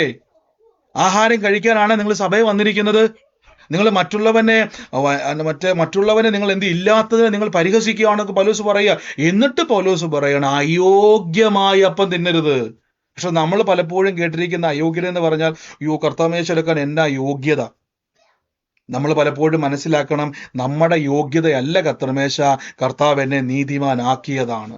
ഞാൻ നല്ലവനായതല്ല, കർത്താവ് എന്നെ രക്തത്താൽ കഴുകി ശുദ്ധീകരിച്ചിരിക്കുന്നതാണ്. എന്നിട്ട് ഇനി നിങ്ങൾ താഴേക്ക് വായിച്ചു നോക്കി, ഇവിടെ പറയുന്നു, എന്നിട്ട് പറയാം, അതുകൊണ്ട് അയോഗ്യമായ അപ്പം തിന്നുകയോ പാനപാത്രം കുടിക്കുകയോ ചെയ്യുന്നവരൊക്കെ കർത്താവിന്റെ ശരീരവും രക്തവും സംബന്ധിച്ച് കുറ്റക്കാരനാകുന്നു. മനുഷ്യൻ തന്നെത്താൻ ശോധന ചെയ്തിട്ട് വേണം ഈ അപ്പവും പാനപാത്രവും കുടിക്കുവാനും ചെയ്യുവാൻ. തിന്നുകയും കുടിക്കുകയും ചെയ്യുന്നവൻ ശരീരത്തെ വിവേചിക്കാഞ്ഞാൽ തനിക്ക് തന്നെ ശിക്ഷാവിധി വരുന്നു. ഇത് ഹേതുവായി നിങ്ങളിൽ പലരും ബലഹീനരും രോഗികളുമാകുന്നു, അനേകർ നിദ്ര കൊള്ളുന്നു. നാം നമ്മെ തന്നെ വിധിച്ചാൽ വിധിക്കപ്പെടുകയില്ല, വിധിക്കപ്പെടുന്നുവെങ്കിലോ നാം ലോകത്തോടുകൂടെ ശിക്ഷാവിധിയിൽ അകപ്പെടാതിരിക്കേണ്ടതിന് നമ്മെ ബാലശിക്ഷ നൽകുന്നതാകുന്നു. ആകയാൽ സഹോദരന്മാരെ, നിങ്ങൾ ഭക്ഷണം കഴിക്കാൻ കൂടുമ്പോൾ അന്യോന്യം കാത്തിരിപ്പിൻ. അപ്പൊ നിങ്ങൾ ഇത് ഇത്രയും കേൾക്കുമ്പോൾ നമ്മളെ പലപ്പോഴും പേടിപ്പിക്കുന്ന ഒരു ശുശ്രൂഷയാണ് കർത്തൃമേശ ശുശ്രൂഷ. നിങ്ങൾ പലരെയും പേടിപ്പിക്കുകയാണ്. എങ്ങനെ പേടിപ്പിക്കുന്ന ചോദിച്ചു കഴിഞ്ഞാൽ, ഇവിടെ നിങ്ങൾ നോക്കി, ഇവിടെ മുതൽ ഞാൻ കണ്ടിരിക്കുന്ന ആദ്യ സമയത്തൊക്കെ വളരെ പേടിച്ചൊരു വാക്യമായിരുന്നു ഈ വാക്യങ്ങൾ. പക്ഷെ ഞാൻ പറഞ്ഞല്ലോ, ഇത് നമ്മൾ കർത്താവിന്റെ ഉയർപ്പിന്റെ ആഘോഷിക്കേണ്ട സമയമാണ്. ഇവിടെ നിങ്ങൾ ഈ വായിക്കുന്ന സമയത്ത് ഇതിന്റെ ഒരു ട്യൂണ് മാറ്റിയാ പലപ്പോഴും നമ്മൾ കേൾക്കുന്നത്. എങ്ങനെ ട്യൂണ് മാറ്റുന്ന അറിയാവോ? തിന്നുകയും കുടിക്കുകയും ചെയ്യുന്നവൻ ശരീരത്തെ വിവേചിക്കാഞ്ഞാൽ തനിക്ക് താൻ ശിക്ഷാവിധി വരുന്നു. ഇവിടെ നിങ്ങൾ വാക്കി നോക്കിയേ, മനുഷ്യൻ തന്നെത്താൻ ശോധന ചെയ്തിട്ട് വേണം ഈ അപ്പവീഞ്ഞുകളെ കുടിക്കുവാൻ. അപ്പൊ തന്നെത്താൻ ശോധന ചെയ്തിട്ട് വേണം ഇത് കുടിക്കാൻ. അപ്പൊ നിങ്ങൾ ആദ്യം മനസ്സിലാക്കണം, ഇത് പറയുവാൻ ഒരു കാരണം എന്തുവാ പൗലോസ് ലീഗ പറയുന്നത്? കുറെ ആളുകള് ഈ ക്ലബിൽ വന്നിരിക്കുന്നത് പോലെ. അതുകൊണ്ടാണ് ഞാൻ പറഞ്ഞത്, നമ്മൾ ഈ പ്രാർത്ഥനാ കൂട്ടായ്മ വരുന്ന സമയത്ത് നിങ്ങൾ വളരെ സീരിയസ് ആയിട്ടിരിക്കണം. നിങ്ങൾ കർത്താവിന്റെ ഒരു ഇടപെടിയിൽ ഉണ്ടാകണമെന്ന് ആഗ്രഹം ഉണ്ടെങ്കിൽ നിങ്ങൾ വളരെ പ്രാർത്ഥനയോടെ വന്നിരിക്കണം. നിങ്ങൾ കർത്താവിന്റെ സന്നിധിയിൽ, എൻ്റെ വീട്ടിൽ ഇരുന്നുണ്ടല്ലേ ബ്രദറെ ഞാനിത് കേൾക്കുന്നത്, ഞാനിപ്പോൾ എൻ്റെ ഓഫീസിൽ ഇരുന്നല്ല കേൾക്കുന്നത്, ഞാൻ യാത്ര അല്ലല്ല, നിങ്ങൾ എവിടെ ഇരുന്ന് കേട്ടാലും കർത്താവിന്റെ സന്നിധിയിലാണ് ഇരിക്കുന്ന ഒരു ബോധം. ഇതാണ് പോലും സന്നദ്ധാൻ ശോധന ചെയ്യണം. എന്താണ് ഈ ശോധന ചെയ്യുക എന്ന് പറഞ്ഞാൽ? എപ്പോഴും ഓർത്തോണം, ഈ ബൈബിളിൽ ഉപയോഗിച്ചിരിക്കുന്ന എല്ലാ പദങ്ങളും നിങ്ങൾ അപ്പോസ്തലന്മാര് അതിന്റെ മുകളിൽ ഒരു സാഹചര്യം എപ്പോഴും കാണും. അപ്പൊ നിങ്ങൾ ഇത്രേ ഭാഗം വെച്ചാ വായിക്കുന്നു വിചാരിച്ചു, മനുഷ്യൻ തന്നെത്താൻ ശോധന. അപ്പൊ ഇത് ആരോടാ ഈ പറയുന്നത്? കുറെ ആളുകൾ വീഞ്ഞു കുടിച്ചു മത്ത് പിടിച്ചിരിക്കുന്നു. കുറെ ആളുകൾ എന്ത് ചെയ്യുന്നു? ആ പള്ളിയിൽ ഇരുന്നുകൊണ്ട് പ്രസംഗിക്കുന്ന സമയത്ത്, ഞാനിപ്പോ നമ്മുടെ നാട്ടുഭാഷയെ പറയട്ടെ, ചോറും പൊതി തുറന്നിട്ട് അവിടെ ഇരുന്നുകൊണ്ട് ആഹാരം കഴിച്ചു കഴിഞ്ഞാൽ വിശന്നിരിക്കുന്ന ആൾക്കാർക്ക്, ഇപ്പൊ ഒരു 12 മണി എന്നൊക്കെ പറയുന്ന സമയം നമുക്ക് നല്ല വിശപ്പുള്ള സമയമല്ലേ? നമ്മൾ പ്രാർത്ഥനയ്ക്ക് വന്നിരുന്നാൽ പോലും നമ്മുടെ വയറ് കത്തുന്ന സമയം. പക്ഷെ ആ സമയത്ത് ഒരാൾ ഇരുന്നുകൊണ്ട് നിങ്ങളുടെ കൂടെ ഇരുന്ന് ആഹാരം കഴിച്ചാൽ എങ്ങനെയും കോൺസെൻട്രേഷൻ നഷ്ടപ്പെടും. കുറെ ആളുകൾ വേറെ ഇതിലൊക്കെ ഇൻവോൾവ് ചെയ്തിരിക്കുക. അപ്പൊ അവരോട് പറയണം, തന്നെത്താൻ ശോധന ചെയ്യണം. അപ്പൊ നിങ്ങളെ തന്നെ ഒന്ന് പരിശോധിക്കണം. ഇന്ന് നോക്കിക്കോണം, 29-ാം വാക്യം ഇതിന്റെ കണക്ഷനാണ്. തിന്നുകയും കുടിക്കുകയും ചെയ്യുന്നവൻ ശരീരത്തെ വിവേചിക്കാഞ്ഞാൽ. അപ്പൊ ഇത് ശരിക്കും പറഞ്ഞാൽ തുടങ്ങിയത് എവിടുന്നാ? തുടങ്ങിയത് കർത്താവായ യേശു ക്രിസ്തു കാണിച്ചു കൊടുത്ത രാത്രിയിൽ അപ്പം എടുത്ത് സ്വോത്രം ചൊല്ലി നുറുക്കി, ഇത് നിങ്ങൾക്ക് വേണ്ടിയുള്ള എൻ്റെ ശരീരം. അപ്പൊ ഈ ശരീരത്തെ പറ്റിയാണ് പറഞ്ഞു താഴേക്ക് വരുന്നത്. എന്നിട്ട് പറയണം, തിന്നുകയും കുടിക്കുകയും ചെയ്യുന്നവൻ ശരീരത്തെ വിവേചിക്കാഞ്ഞാൽ. അപ്പൊ ഏത് ശരീരമായത്? യേശുവിന്റെ ശരീരത്തെ പറ്റി അവിടെ പറഞ്ഞേക്കുന്നത്. തുടങ്ങിയത് എവിടുന്നാണെന്നറിയാവോ? സ്വോത്രം ചൊല്ലി നുറുക്കി, ഇത് നിങ്ങൾക്ക് വേണ്ടിയുള്ള എൻ്റെ ശരീരം. അപ്പൊ ഈ ശരീരത്തെ വിവേചിക്കേണ്ടത്. അല്ല നിങ്ങൾ വന്നിട്ട് പറയുകയാണ്, കർത്താവ് ഈ ആഴ്ച മുതൽ ഈ ആഴ്ച വരെ കർത്താവ് എനിക്ക് നല്ലവനും വല്ലവനുമായിരുന്നു, ഈ ആഴ്ച കർത്താവ് എന്നെ, ഞാൻ ഒത്തിരി വഴിയിലൂടെ പോയി കർത്താവ്. നിങ്ങളെ ശോധന ചെയ്യാനല്ല പറയുന്നത്, നിങ്ങൾ ഈ ശരീരത്തെ എന്ത് ചെയ്യണം? ശോധന ചെയ്യണം. എങ്ങനെയാ ശോധന ചെയ്യേണ്ടതെന്ന് ചോദിച്ചു കഴിഞ്ഞാൽ, ഈ ശരീരത്തെ നോക്കിയിട്ട് ഇത് എന്തിനാ സഹോദര ബ്രദറെ എന്റെ അടുക്കലേക്ക് ഈ അപ്പവും വീഞ്ഞും കൊണ്ട് തരുന്നത്? എന്തിനാണ് ഈ അപ്പവും വീഞ്ഞും തരുന്നത്? അപ്പൊ കൊണ്ടുതരുന്ന ബ്രദർ പറയാ, സഹോദര നിങ്ങൾക്ക് വേണ്ടി തകർക്കപ്പെട്ട യേശുവിന്റെ ശരീരമാണ്. ഉടനെ നിങ്ങളിപ്പോ രോഗിയായിരിക്കുവാന്ന് വിചാരിച്ചു. ഞാൻ പറഞ്ഞു തരാം. രോഗിയായിരിക്കുന്നയാള് ഈ ശരീരത്തെ നോക്കിയിട്ട്, പെട്ടെന്ന് ഞാൻ ആ വാക്യം കാണിക്കാവേ, ഒരു മിനിറ്റ്, പെട്ടെന്നൊരു വാക്യം കാണിക്കാം. ആ ശരീരം കാണുന്ന സമയത്ത് നിങ്ങൾ ഈ വചനം ഓർക്കണം. യെശയ്യാ പ്രവാചകന്റെ പുസ്തകം 53-ാം അധ്യായത്തിൽ ഈ വചനങ്ങൾ നോക്കിക്ക്. യേശുക്രിസ്തുവിന്റെ ശരീരത്തെ നോക്കിയിട്ട് പറയുന്നു, അവനെ ഇളയ തൈ പോലെയും വരണ്ട നിലത്ത് വേർ മുളയ്ക്കുന്നത് പോലെയും കണ്ടാൽ ആഗ്രഹിക്കപ്പെട്ട സൗന്ദര്യമില്ല, മനുഷ്യരാൽ നിന്ദിക്കപ്പെട്ടു, ത്യജിക്കപ്പെട്ടു, വ്യസനമായി തീർന്നു, രോഗം ശീലിച്ചവനായി തീർന്നു. യേശുവിനെ കാണുന്നവർ മുഖം മറച്ചു കളയത്തക്കവണ്ണം യേശു നിന്ദിതനായി തീർന്നു. സാക്ഷാൽ എന്റെ രോഗത്തെ വഹിച്ചു. അപ്പൊ രോഗികളായി ഭാരപ്പെടുന്നവര് കർത്താവിന്റെ തിരുമേശയുമായിട്ട് വരുന്ന സമയത്ത്, ഓ കർത്താവേ, യേശുവിന്റെ തിരുമേശയല്ല, അതേ നോക്കിയിട്ട് വേണം, എന്റെ രോഗത്തെ വഹിച്ചു, എന്റെ രോഗം നിമിത്തമാണ് യേശുവിന്റെ ശരീരം തകർക്കപ്പെട്ടത്. തന്നെത്താൻ ശരീരത്തെ വിവേചിക്കണം. ഈ കൊണ്ടുവരുന്ന ശരീരത്തെ നിങ്ങൾ എന്ത് ചെയ്യണം? ഡിസൈൻ ചെയ്യണം. ഇതിനെ വിവേചിക്കുകയാണ്. ഇത് എന്റെ ശരീരമല്ല, എന്റെ യേശു എനിക്ക് വേണ്ടി തകർക്കപ്പെട്ട ശരീരമാണ്. എന്റെ രോഗം നിമിത്തമാണ് യേശു മുറിവേറ്റത്. ഞാൻ ഇന്നാൾ പറഞ്ഞല്ലോ, ദൈവത്തിന് വേണമെങ്കിൽ യേശു ക്രിസ്തുവിനെ പെട്ടെന്നൊരു സൈലന്റ് അറ്റാക്ക് വരുത്തിയാൽ മതിയായിരുന്നു. നമ്മുടെ നാട്ടിലൊക്കെ എത്രയോ പേരല്ലേ ഉറക്കത്തിൽ സൈലന്റ് അറ്റാക്കിൽ മരിച്ചു പോണു. പെസഹായുടെ അന്ന് കർത്താവ് അപ്പം നുറുക്കിയതിന് ശേഷം നമ്മൾ പറയുന്നത് എന്ത് പറയുന്നത്, അവിടെ ഏതെങ്കിലും ഒരു മുറിയിൽ പോയി കിടക്കുന്നു, പെട്ടെന്ന് കർത്താവിന്റെ നെഞ്ചുവേദന ചെറുതായിട്ട് വരുന്നു, ഉറക്കത്തിൽ യേശു മരിച്ചു. നമ്മുടെ ലോകത്തിന്റെ പാപം മുഴുവൻ യേശു വഹിച്ചു. കർത്താവ് മരണപ്പെട്ടു, പാപത്തിന്റെ ശമ്പളമായി മരണം യേശു വഹിച്ചു. ഇല്ല, സ്വർഗം പറഞ്ഞ് പറ്റത്തില്ല. രോഗം ശീലിച്ചാൽ ശരീരം മുറിയപ്പെടണം. രോഗം ശീലിച്ചാൽ ബൈബിൾ പറയുന്നു, നമ്മുടെ രോഗം നിമിത്തം യേശു മുറിവേറ്റു. അപ്പൊ അപ്പം നുറുക്കുകൾ നിങ്ങളുടെ മുമ്പിലോട്ട് വരുമ്പോൾ നിങ്ങൾ എന്ത് ചെയ്യണം? ഈ അപ്പം നുറുക്കുകൾ, നമ്മൾ പെസഹായുടെ അപ്പമൊക്കെ മേടിച്ച് അതൊക്കെ മുറിച്ച് നമ്മൾ സന്തോഷത്തോടെ അങ്ങ് പിരിഞ്ഞല്ലേ, നമ്മൾ അപ്പം നുറുക്കുകളൊക്കെ മേടിച്ച് പെസഹാപ്പമൊക്കെ മുറിച്ചങ്ങ് തീർത്ത്. അല്ലല്ല, ഇത് നിങ്ങളോട് സംസാരിക്കുകയാണ്. ഈ ശരീരത്തെ ഒന്ന് വിവേചിക്ക്. ഈ രോഗം യേശു വഹിച്ചു, എന്റെ രോഗത്തെ യേശു വഹിച്ചു. ഇത് വഹിച്ചത് കൊണ്ടാണ് ഇത്രയും വലിയ അപ്പം മുഴുവൻ തരാതെ. എത്ര പേര് കത്രിമേശ എടുക്കുന്നുണ്ട്? കത്രിമേശ എടുത്ത സമയത്ത് നിങ്ങൾക്ക് ആർക്കെങ്കിലും കൊണ്ടുതരുന്ന ബ്രദർമാര് മുഴുവൻ അപ്പം ലഭിച്ച ആരെങ്കിലും ഉണ്ടോ? അതോ ഒരു പോർഷൻ മാത്രമാണ് ലഭിച്ചിരിക്കുന്നത്?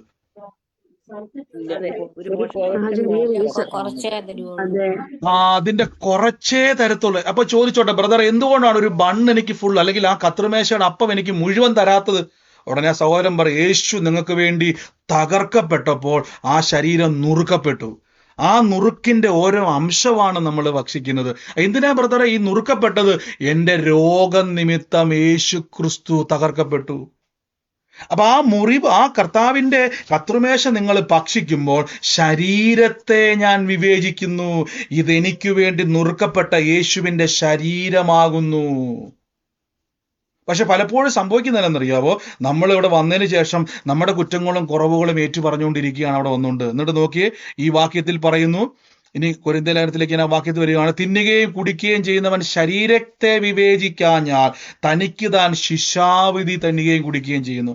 അപ്പൊ ഇത് കേൾക്കുമ്പോൾ നിങ്ങൾ പറയും, ബ്രദർ ഇതിന്റെ അകത്ത് അങ്ങനെ പറയുന്നല്ലോ, ശരീരത്തെ വിവേചിച്ചില്ലെങ്കിൽ ശിക്ഷാവിധി ഉണ്ടാവും. 30-ാം വാക്യത്തിൽ പറയുന്നത്, ഇത് ഹേതുവായി നിങ്ങളിൽ പലരും രോഗികളാകുന്നു, അനേകർ നിദ്ര കൊള്ളുന്നു. അപ്പൊ ഇത് കേൾക്കും പേടി വന്നില്ലേ നിങ്ങൾക്ക്? അപ്പൊ നിങ്ങൾ പറയാം, എന്നാ ബ്രദർ എനിക്കറിയാൻ ഒത്തിരി പേരുണ്ട്, കത്രിമേശ കഴിക്കാത്ത അനേകം പേരുണ്ട്. എന്താ പറയുക, മരിച്ചു പോകുമെന്ന് പേടിയുള്ളതുകൊണ്ട്, രോഗം വരുമെന്ന് പേടിച്ചിട്ട് അനേകര് കത്രിമേശ എടുക്കാത്തവരുണ്ട്. അങ്ങനെ ആരെങ്കിലും ഉണ്ടോ നമ്മുടെ കൂട്ടത്തിൽ? ഉണ്ടേ ഒന്ന് പറഞ്ഞു, ഒരു മടിയും വേണ്ട, മുഖമൊന്നും കാണുന്നില്ലല്ലോ. രോഗം വരുമെന്ന് പേടിച്ച്, മരിക്കുമെന്ന് പേടിച്ച് കത്രിമേശ എടുക്കാത്ത ആരെങ്കിലും ഉണ്ടോ?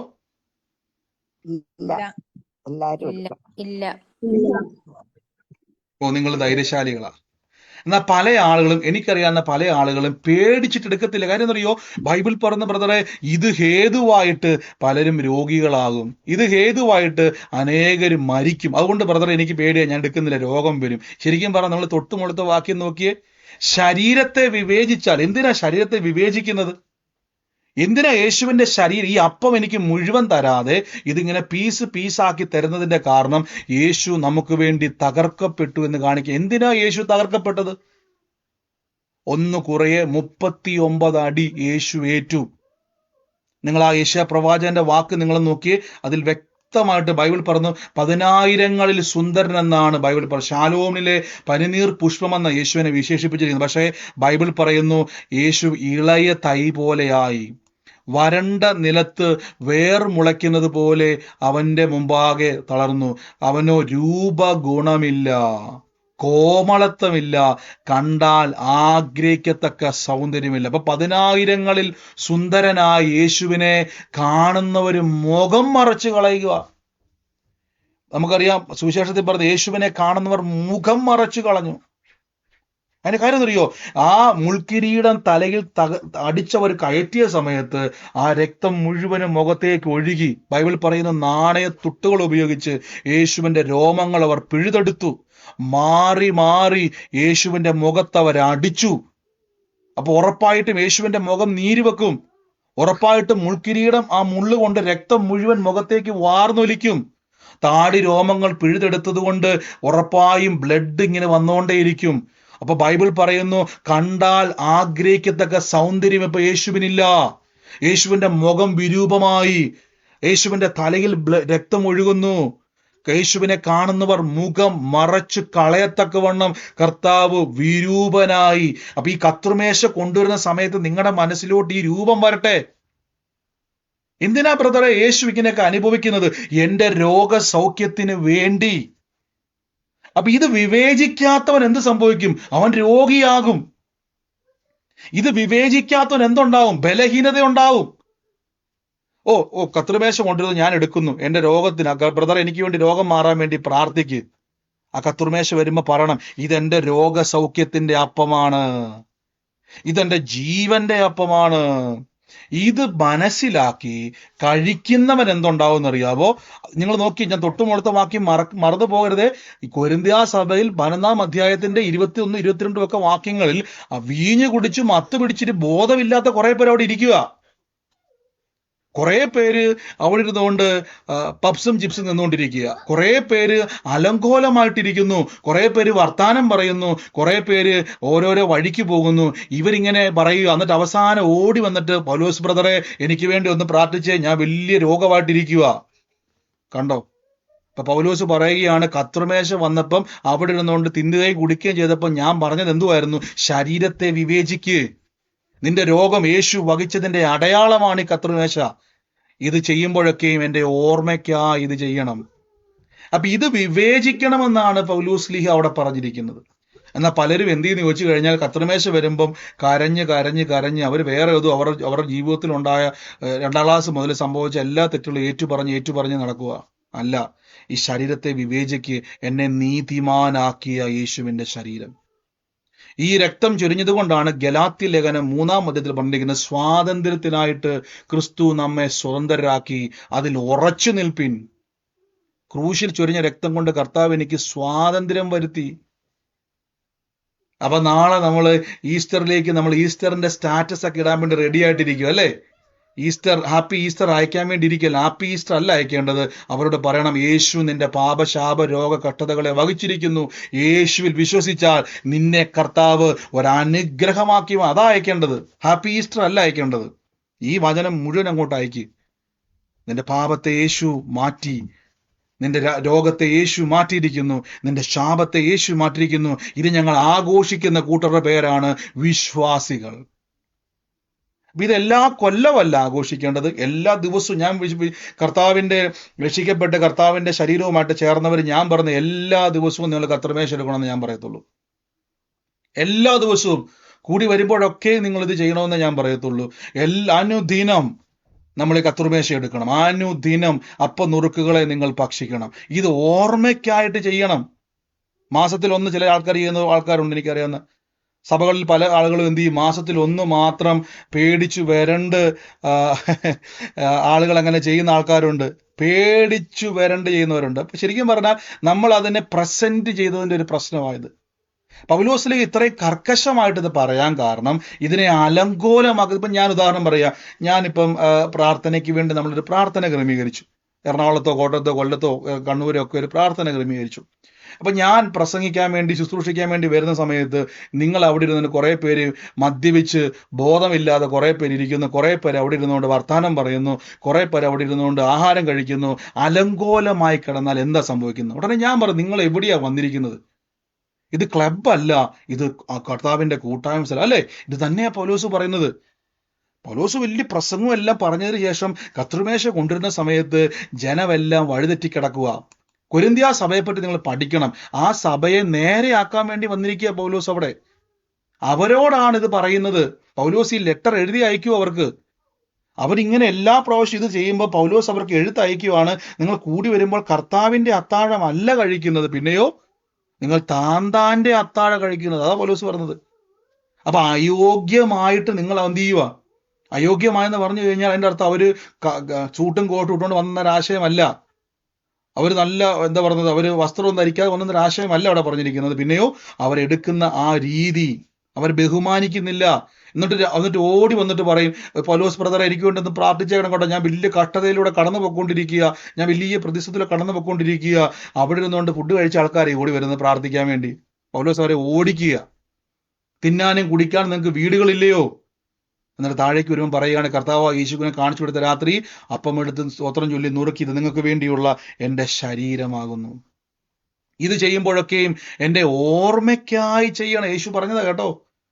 അപ്പൊ എനിക്ക് വേണ്ടി കർത്താവ് നുറുക്കപ്പെട്ടിരിക്കുന്നു, എൻ്റെ രോഗ പാപ ശാപം. അപ്പൊ ഇനി മുതൽ നിങ്ങൾ കർത്തൃമേശ നിങ്ങൾ എടുക്കുന്ന സമയത്ത് മാത്രമല്ല, എല്ലാ ദിവസവും ഓർക്കണം. ഈ രോഗം വരുന്ന സമയത്ത് പെട്ടെന്ന് കർത്താവിന്റെ ആ യോഹന്നാൻ ശ്ലീഹായുടെ സുവിശേഷത്തിലും ലൂക്കോസിന്റെ സുവിശേഷത്തിലും മത്തായി ശ്ലീഹായുടെ സുവിശേഷത്തിലും മർക്കോസ് ശ്ലീഹായുടെ സുവിശേഷത്തിലും യേശു ക്രിസ്തുവിനെ ഉപദ്രവിച്ച പടയാളികൾ, യേശു ക്രിസ്തു അനുഭവിച്ച വേദനകളെ ഓർത്തുകൊണ്ട് പറയണം, എൻ്റെ രോഗത്തോട് പറയണം, നിങ്ങൾ അനുഭവിക്കുന്ന രോഗത്തോട് പറ, നിനക്ക് എൻ്റെ മേൽ അവകാശമില്ല രോഗമേ, നിന്നെ യേശു ക്രൂശിൽ തകർത്തതാണ്. ഉയർപ്പിന്റെ ശക്തി, പുനരുദ്ധാനത്തിന്റെ ശക്തി, അതാണ് നിങ്ങളെ ഇപ്പൊ ഭരിക്കുന്നത്. നിങ്ങൾ പറയുന്നത് സംഭവിക്കും. നിങ്ങളുടെ വിശ്വാസത്തെ ഉറപ്പിക്കുവാനാണ് യേശുക്രിസ്തു ഉയർത്തെഴുന്നേറ്റത്. ഹല്ലേലൂയ. അപ്പൊ അതുകൊണ്ട് നിങ്ങൾ ഇന്ന് മുതൽ, അതുകൊണ്ടാണ് ഈ വാക്യം പറഞ്ഞ് ഞാൻ പ്രാർത്ഥിക്കാൻ വേണ്ടി പോവാണ്. ഈ വാക്യം നിങ്ങൾ നോക്കി അവസാനത്തെ ഭാഗത്തിലേക്ക് നമുക്കൊന്ന് വരാം. കൊരിന്ത്യർക്ക് എഴുതിയ ലേഖനത്തിന്റെ അകത്ത് പറഞ്ഞിരിക്കും, തിന്നുകയും കുടിക്കുകയും ചെയ്യുന്നവൻ ശരീരത്തെ വിവേചിക്കാഞ്ഞാൽ തനിക്ക് താൻ ശിക്ഷാവിധി വരുന്നു. ഇത് ഹേതുവായി പലരും ബലഹീനരും രോഗികളും ആകുന്നു, അനേകർ നിദ്ര കൊള്ളുന്നു. നാം നമ്മെ തന്നെ വിധിച്ചാൽ വിധിക്കപ്പെടുകയില്ല. അപ്പൊ നമ്മെ തന്നെ അല്ല വിധിക്കേണ്ടത്, നമ്മുടെ ഈ ശരീരത്തെ എന്ത് ചെയ്യണം? ഈ ശരീരത്തെ വിവേചിക്കണം. എന്റെ രോഗം യേശു വഹിച്ചതാണ്. അപ്പൊ ഇത് എന്തുകൊണ്ടാണ് അനേക രോഗികളായി കൊരിന്ത്യ സഭയെ തീർന്നത്? അനേക രോഗികളായി തീർന്നിട്ട് പ്രാർത്ഥന കഴിയുമ്പോൾ ഓടി വന്ന് പ്രാർത്ഥിക്കാൻ നിൽക്കുമ്പോൾ പൗലോസ് പറയുകയാണ്, നിങ്ങൾ ശരീരത്തെ വിവേചിച്ചോ? ഇല്ല ബ്രദറെ, ആ സമയത്ത് ഞങ്ങൾ ആഹാരം കഴിക്കുമായിരുന്നു. നിങ്ങൾ ശരീരത്തെ വിവേചിച്ചോ? ഇല്ല, ഞങ്ങൾ ആ സമയത്ത് വീഞ്ഞു കുടിച്ച് മത്ത് പിടിച്ചിരിക്കുമായിരുന്നു. നിങ്ങൾ ശരീരത്തെ വിവേചിച്ചോ? ഇല്ല, ആ സമയത്ത് ഞങ്ങൾ വിശന്നിരിക്കുമായിരുന്നു, അതുകൊണ്ട് ശ്രദ്ധിക്കാൻ പറ്റിയില്ല. അപ്പൊ വിവേചിച്ചാൽ എന്ത് സംഭവിക്കും? യേശുവിന്റെ ശരീരത്തിൽ വിവേചിക്കാത്തവർക്ക് ബലഹീനതയും രോഗവും വന്നെങ്കിൽ വിവേചിച്ചാൽ എന്നാ സംഭവിക്കും? ഒന്ന് പറ. വിവേചിച്ചാൽ എന്നാ സംഭവിക്കും?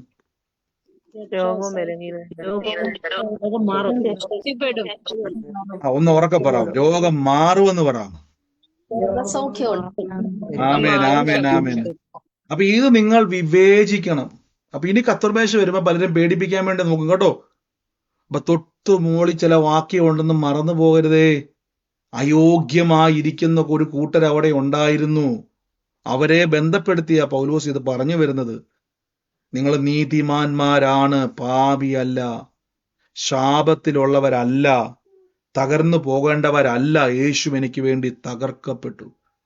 നന്ദി പിതാവേ. നമുക്ക് ഒരുമിച്ച് നന്ദി പറയാം. എൻ്റെ യേശുവേ, എൻ്റെ കർത്താവേ, അങ്ങ് എനിക്ക് വേണ്ടി ഈ സ്വർഗം വിട്ട് ഇറങ്ങി വന്നയാളാണ്. അപ്പൊ അങ്ങ് എന്നെ തകർക്കാൻ വന്നയാളല്ല. ഒന്ന് ആലോചിച്ച് നോക്കി, യേശു എന്നെ രോഗിയാക്കാൻ വന്നയാളല്ല. കർത്താവിന്റെ ശരീരത്തെ വിവേചിച്ച് സൗഖ്യം മേടിക്കാൻ വേണ്ടി നിൽക്കുന്നവരാ നിങ്ങൾ. നന്ദി പിതാവേ, നന്ദി കർത്താവേ. ഞങ്ങൾ ഇപ്പോൾ യേശുവിന്റെ നാമത്തിൽ നിന്ന് പ്രാർത്ഥിച്ചു ബ്ലസ് ചെയ്യുന്നപ്പ. പരിശുദ്ധാത്മാവിന്റെ വലിയ പ്രവർത്തികൾക്കായി സ്തുതിക്കുന്നപ്പ, പരിശുദ്ധാത്മാവിന്റെ വലിയ പ്രവർത്തികൾക്കായി സ്തുതിക്കുന്നപ്പ. In the name of Jesus Christ. കർത്താവ് എന്നെ ഒരു വ്യക്തിക്ക് വേണ്ടി ഒരു കാഴ്ച കർത്താവ് എന്നെ കാണിക്കും. ഒരു തയ്യൽ മെഷീന്റെ അടുത്ത് ഒരു റെഡ് കളറിലെ നൈറ്റി ഇട്ടുകൊണ്ടിരിക്കുന്ന ഒരു വ്യക്തിയെ കർത്താവ് എന്നെ കാണിച്ചുകൊണ്ടിരിക്കുകയാണ്. ആ വ്യക്തിക്ക് വേണ്ടി കർത്താവ് എന്നോട് പ്രാർത്ഥിക്കാൻ വേണ്ടി പറയുന്ന ഒരു 6 വർഷമായിട്ട് മനസ്സിൻ്റെ അകത്ത്, ജീവിതത്തിൻ്റെ അകത്ത് കയറിക്കൂടിയ വലിയൊരു ഭാരത്ത് ഈ സമയത്ത് ആ സഹോദരി ആ ഒരു വസ്ത്രം ധരിച്ചത് കേൾക്കുന്ന സമയമാണ് എന്നെ കാണിച്ചുകൊണ്ടിരിക്കുകയാണ്. ആ കുടുംബത്തെ കർത്താവ് ഇന്ന് സ്പർശിക്കുന്ന ഒരു അടയാളം കർത്താവ് എന്നെ കാണിക്കുകയാണ്. In the name of Jesus. സൂമിലോ ലൈവിലോ ആയിക്കോട്ടെ, കർത്താവോട് പറയുന്ന 6 വർഷമായിട്ട് അനുഭവിക്കുന്ന ആ പ്രതിസന്ധിയുടെ മേൽ നിന്നും കർത്താവ് ഒരു സമാധാനത്തെ തരാൻ വേണ്ടി പോകുന്നു പറയുന്നു. ആമേൻ പറഞ്ഞ് ആലോചന ഏറ്റെടുത്താട്ടെ. നിങ്ങളുടെ ജീവിതത്തിൽ പറയാൻ വേണ്ടിയാണ് സിസ്റ്റർ മ്യൂട്ട് മാറ്റിയത്, അല്ലെങ്കിൽ മൈക്ക് മ്യൂട്ട് ചെയ്ത്? ഈ സമയത്ത് സിസ്റ്റർ അതാണ് ധരിച്ചിരിക്കുന്ന വസ്ത്രം. കർത്താവ് യേശുവിന്റെ നാമത്തിൽ ഇന്ന് സിസ്റ്റർ ഏറ്റെടുത്തോണം. കർത്താവിനെ കാണിക്കുന്ന തയ്യൽ മെഷീന്റെ അടുത്ത് നിൽക്കുന്ന ഒരു കാഴ്ച ഞാൻ കണ്ടത്.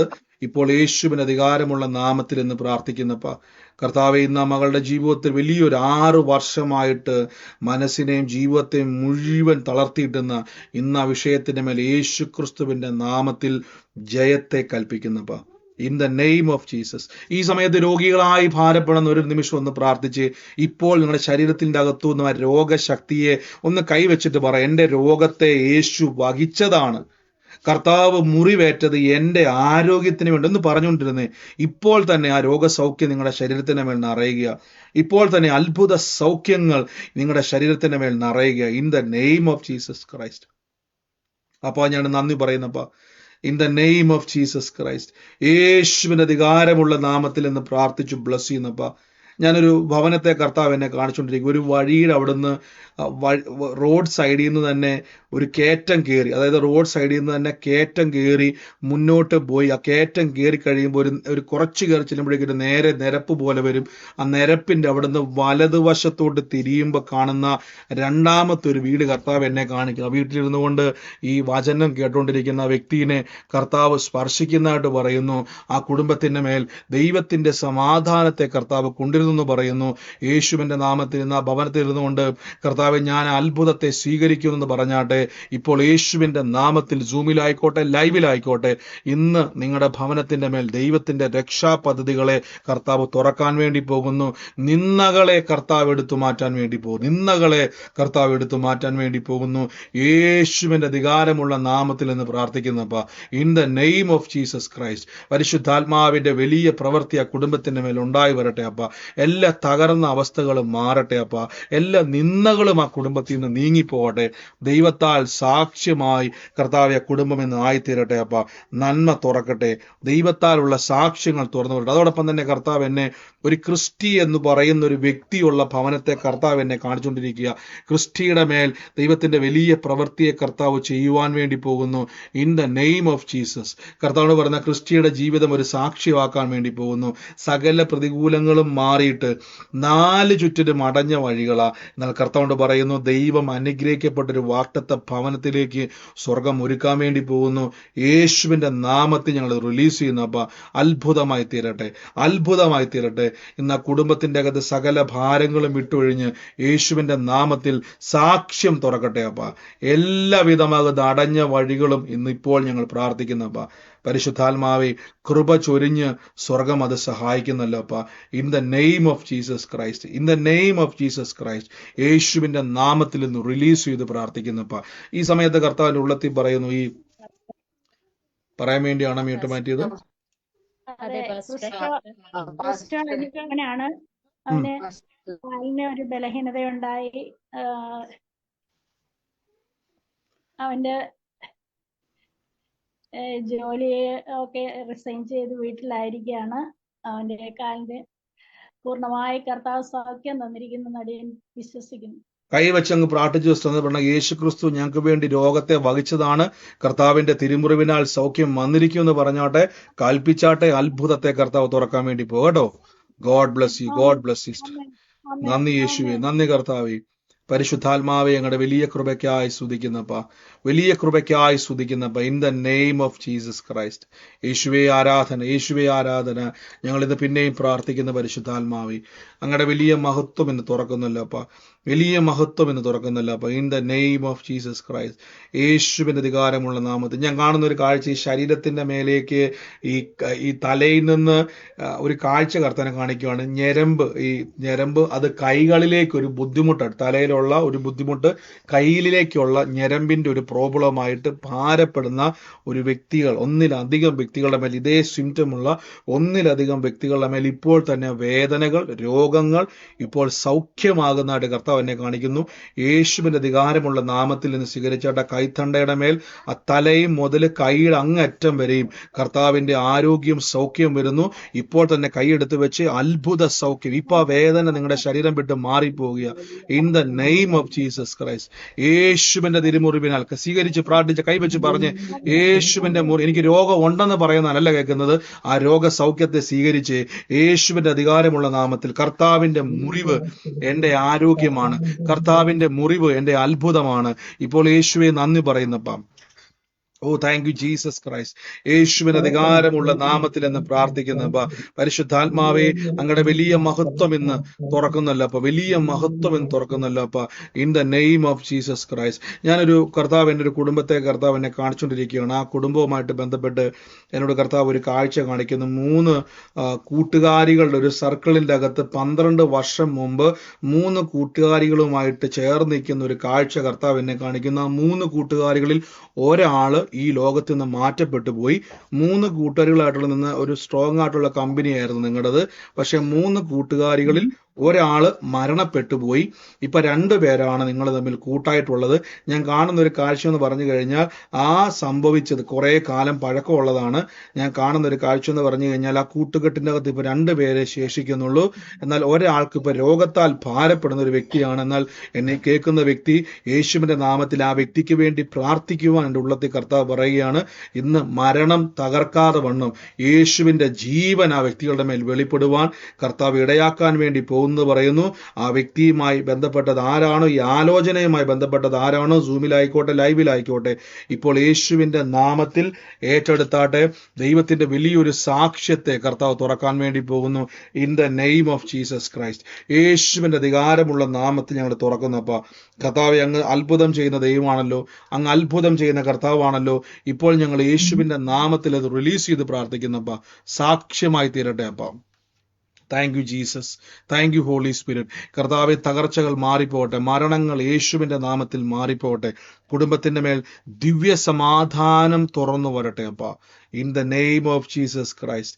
യേശുവിന് അധികാരമുള്ള നാമത്തിൽ മറ്റൊരു കുടുംബത്തെ കർത്താവ് എന്നെ കാണിക്കുകയാണ്. അതായത് വീടിന്റെ ഫ്രണ്ടിൽ കയറി വരുന്നിടത്തല്ല, വീടിന്റെ അകത്ത മുറിയിൽ ഒരു ബാങ്കിന്റെ കലണ്ടർ തൂക്കിയിട്ടേക്കാണ്. കയറി വരുന്നിടത്തല്ല, വീടിന്റെ അകത്തൊരു മുറിയിൽ ബാങ്കിന്റെ കലണ്ടർ തൂക്കിയിട്ടിരിക്കുകയാണ്. അതേ ബാങ്കിൽ തന്നെ ഒരു ലോണുമായിട്ട് ബന്ധപ്പെട്ട് ഭാരപ്പെടുന്ന വ്യക്തിയാണ്. അതേ ബാങ്കിന്റെ അതേ കലണ്ടർ തന്നെ അകത്തൊരു മുറി കൊണ്ടുവന്നിട്ടിരിക്കുന്ന ഒരു വീടാണ് ഞാൻ കാണുന്നത്. ആ കുടുംബത്തിന് ഒരു കർത്താവുണ്ട് പറയുന്നു, ദൈവം നിങ്ങളുടെ ഭാരങ്ങളുടെ മേൽ ഇടപെടാൻ വേണ്ടി പോകുന്നു എന്ന് പറയുന്നു. യേശുവിന്റെ അധികാരമുള്ള നാമത്തിൽ എന്നെ കുടുംബത്തെ എന്ന് ബ്ലസ് ചെയ്ത് പ്രാർത്ഥിക്കുന്നപ്പ. അവരുടെ പ്രതിസന്ധികൾ ഇപ്പോൾ തന്നെ യേശുവിന്റെ നാമത്തിൽ നീങ്ങിപ്പോകട്ടെ. സകല കടഭാരത്തിന്റെയും സകല വിധമാകുന്ന ഞെരുക്കത്തിന്റെയും സകല ഇൻഫ്ലുവൻസുകളും ആ കുടുംബത്തിൽ നിന്ന് മാറി യേശു ക്രിസ്തുവിന്റെ സാക്ഷ്യമായി കുടുംബം തീരട്ടെ. ഇന്ന് സൂമിലായിക്കോട്ടെ, ഇന്ന് യൂട്യൂബിൽ ലൈവിലായിക്കോട്ടെ, ഇന്ന് കുടുംബത്തെ ഞങ്ങൾ ബ്ലസ് ചെയ്ത് പ്രാർത്ഥിക്കുന്നു. അപ്പം അവർ എല്ലാ ഞെരുക്കങ്ങളും ഭാരങ്ങളും ഒന്നിനു പുറകെ ഒന്നായിട്ടുണ്ടാകുന്ന സകല വിധമാകുന്ന പ്രതികൂലങ്ങളും ഇപ്പോൾ യേശുവിന്റെ നാമത്തിൽ നിന്ന് മാറിപ്പോട്ടെ. നന്ദി കർത്താവേ, നന്ദി കർത്താവേ. ഇന്ന് കർത്താവിന്റെ പറഞ്ഞു ബ്രദറെ, എന്റെ ചാച്ചന്റെ വീട്ടിൽ അങ്ങനെ ആ ബാങ്കിന്റെ കലണ്ടർ തൂക്കിയിട്ടിട്ടുണ്ട് അടുക്കളയില്. ചാച്ചൻ കഴിഞ്ഞ ആഴ്ച മരിച്ചുപോയി. അതില് ചാച്ചൻ പണയം വെച്ചിരുന്ന ഗോൾഡ് എടുക്കാനായിട്ട് അത് എന്റെ ബ്രദറിന്റെ ആയിരുന്നു ഗോൾഡ്. അത് ചാച്ചൻ വെച്ചിരിക്കുന്ന കാരണം അത് എടുക്കണമെങ്കിൽ അതിന് ഒത്തിരി നൂലാമാലകളുണ്ട്. അപ്പൊ അതിന്റെ പുറകെയാണ് ഇപ്പം ബ്രദർ. അതിൽ പാടെ ടെൻഷനായിട്ട് ഇങ്ങനെ ഇരിക്കുവാണ്. ഇന്നത് യേശുവിന്റെ നാമത്തിൽ ദൈവത്തിന്റെ വലിയൊരു സാക്ഷ്യമായിട്ട് കർത്താവ് തീർക്കാൻ വേണ്ടി പോസ്റ്ററെ യേശുവിന്റെ നാമത്തിൽ എന്ന കുരുക്കാണ് അത്. നന്മ ലഭിക്കാതെ കുരുക്കിയിട്ടിരിക്കുന്ന സകല അനുഭവങ്ങളും യേശുവിന്റെ നാമത്തിൽ ഇന്ന് അത്ഭുതമായി തീർക്കാൻ വേണ്ടി പോകുന്നു. നന്ദി കർത്താവേ, നന്ദി കർത്താവേ. യേശുവിന് അധികാരമുള്ള നാമത്തിൽ എന്ന് പ്രാർത്ഥിക്കുന്നപ്പ കർത്താവിന്റെ സാക്ഷ്യമായി തീരട്ടെ, അത്ഭുത സാക്ഷ്യമായിട്ട് കുടുംബം തീരട്ടെ. യേശുവെ നന്ദി കർത്താവേ, യേശുവെ നന്ദി കർത്താവേ. ഒരു വ്യക്തിക്ക് വേണ്ടി പ്രാർത്ഥിക്കുമ്പോൾ ഞാനൊരു വ്യക്തിയെ കർത്താവിനെ കാണി, വിജയരാഘവൻ എന്ന് പറയുന്ന ഒരു വ്യക്തിയെ കർത്താവ് എന്നെ കാണിച്ചുകൊണ്ടിരിക്കും. ഒരു പറമ്പിന്റെ മേൽ ഈ വ്യക്തി കയറി നിൽക്കുന്നതിന്റെ മേൽ ഒരു അവകാശത്തെ ഞാൻ കണ്ടുകൊണ്ടിരിക്കുകയാണ്. ഞാൻ ആ വ്യക്തിയുടെ ശരീരത്തെ കാണുന്നുണ്ടെങ്കിലും ആ വ്യക്തി ഒരു പറമ്പിന്റെ മേൽ കയറി നിൽക്കുകയാണ്. വിജയരാഘവൻ എന്നാണ് അയാളെ വിളിക്കുന്നത്. ആ വിളിപ്പേര് ഞാൻ കേട്ടുകൊണ്ടിരിക്കുന്നത്. ഈ വ്യക്തി ഒരു പറമ്പിന്റെ മേൽ, ഒരു സ്ഥലത്തിന്റെ മേൽ കയറി നിൽക്കുന്ന ഒരു കാഴ്ച ഞാൻ കാണുന്നത്. പ്രാർത്ഥിക്കുമ്പോൾ ആ വ്യക്തിയെ കർത്താവ് തൊടുന്നതായിട്ട് പറയുന്നു. ആ വ്യക്തിയെ തൊടുന്ന മാത്രമല്ല, ആ വ്യക്തിയുടെ മേൽ അവകാശം പറഞ്ഞു നിൽക്കുന്ന, ആ സ്ഥലത്തിന്റെ മേൽ അവകാശം പറഞ്ഞു നിൽക്കുന്ന ഈ വ്യക്തിത്വത്തെ, അതിന്റെ പേര് പറഞ്ഞു നിൽക്കുന്ന സകലത്തെയും ഇപ്പോൾ യേശുവിന്റെ നാമത്തിൽ നിന്ന് ബ്രേക്ക് ചെയ്യുന്നപ്പ ദൈവത്തിന്റെ വലിയ പ്രവൃത്തി ഇന്ന് അവിടെ ഉണ്ടാകട്ടെ. അപ്പ അവരുടെ മുമ്പിൽ അടഞ്ഞ വഴികൾ യേശുവിന്റെ നാമത്തിൽ തുറന്നു വരട്ടെ. സകല പ്രതിസന്ധികളും യേശുവിന്റെ നാമത്തിൽ ഇപ്പോൾ ഞാൻ പ്രാർത്ഥിക്കുന്നപ്പ നന്മയായി തീരട്ടെ അപ്പ, അത്ഭുതമായി തീരട്ടെ അപ്പ. യേശുവിന്റെ നാമത്തിൽ സ്വസ്ഥത ഉണ്ടാകട്ടെ, സ്വസ്ഥത ഉണ്ടാകട്ടെ. ഇപ്പോൾ ഞങ്ങൾ യേശുവിന്റെ നാമത്തിൽ തുറന്ന് പ്രാർത്ഥിക്കുന്നപ്പ നമ്മുടെ കർത്താവ് മറ്റൊരു വ്യക്തിക്ക് വേണ്ടി ഇവിടെ പറയുകയാണ്. ഒരു വസ്തുവിന് 7 വർഷം മുമ്പ് ഒരു വസ്തുവിന് അഡ്വാൻസ് കൊടുത്തു, പക്ഷെ ആ സ്ഥലം മേടിക്കാൻ പറ്റിയില്ല. അതിന് പൈസ കൊടുത്തതല്ലാതെ അത് മേടിക്കാൻ പറ്റിയില്ല. 7 വർഷം മുമ്പാണ് നടന്നത്. അത് നഷ്ടപ്പെട്ടു പോയി, കൊടുത്ത പൈസ എല്ലാം നഷ്ടപ്പെട്ടു പോയി. 7 വർഷം മുമ്പ് നടന്നത്. വലിയ ഭാരമാണ് ഉണ്ടായത്, വലിയ പ്രതീക്ഷയോടാണ് എല്ലാം നടന്നത്. പക്ഷെ എല്ലാ വാതിലും അടഞ്ഞുപോയി, ആ നന്മ അനുഭവിക്കാൻ പറ്റാതെ പോയി. എന്നാൽ ഈ 7 വർഷത്തിന് ശേഷം ഈ ഒരു സമയങ്ങളിൽ കർത്താവ് വീണ്ടും നിങ്ങൾക്ക് വേണ്ടി ഇടപെടാൻ വേണ്ടി പോവാണ്. നഷ്ടപ്പെട്ടതിനെ മടക്കി തരികയും വീണ്ടും ഒരു നന്മ തുറക്കുവാൻ കർത്താവ് പോകുന്നു എന്ന് പറയുന്നു. യേശുവിന്റെ നാമത്തിൽ അത് സ്വീകരിച്ചാട്ടെ. കർത്താവിന്റെ വലിയ പ്രവൃത്തിയെ ദൈവം തുറക്കുവാൻ വേണ്ടി പോകുന്നു. വലിയ നന്മകളാൽ കർത്താവ് ഇന്ന് തുറക്കാൻ വേണ്ടി പോകുന്നു. ഞങ്ങൾ ഇപ്പോൾ ഇത് റിലീസ് ചെയ്ത് പ്രാർത്ഥിക്കുന്നപ്പ എൻ്റെ യേശുവെ, ആ മക്കളുടെ നന്മകൾ നഷ്ടപ്പെട്ടു പോകാതെ അവർക്കൊരു അനുഗ്രഹമായി തീരട്ടെ. സകല പ്രതികൂലങ്ങളും യേശുവിന്റെ നാമത്തിൽ നീങ്ങി ദൈവത്തിന്റെ സാക്ഷ്യമായി തുറന്നു വരട്ടെ. ഞങ്ങളത് റിലീസ് ചെയ്യുന്നപ്പ യേശുവിന്റെ നാമത്തിൽ നഷ്ടപ്പെട്ട എല്ലാ നന്മകളും മടങ്ങി വരട്ടെ.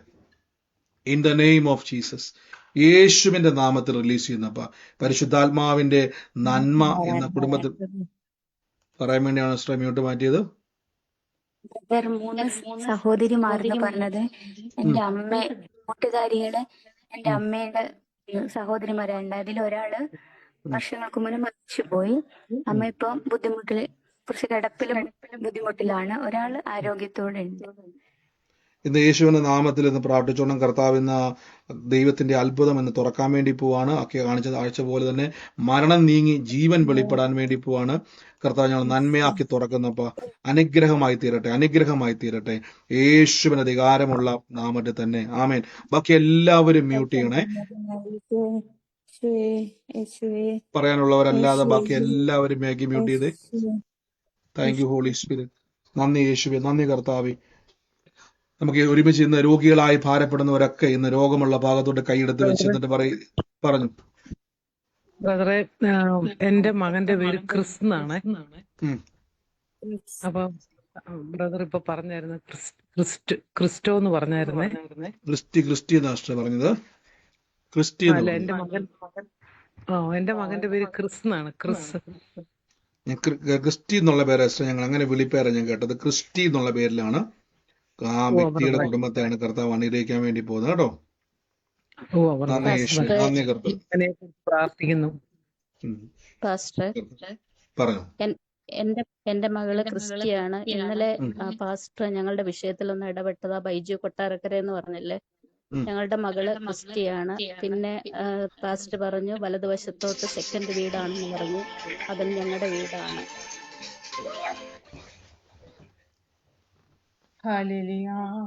നന്ദി കർത്താവ്. ഇന്ന് ബ്ലസ് ചെയ്ത് പ്രാർത്ഥിക്കും. ഈ സമയത്ത് രോഗികളായി ആലോചന ഏറ്റെടുത്തോണം.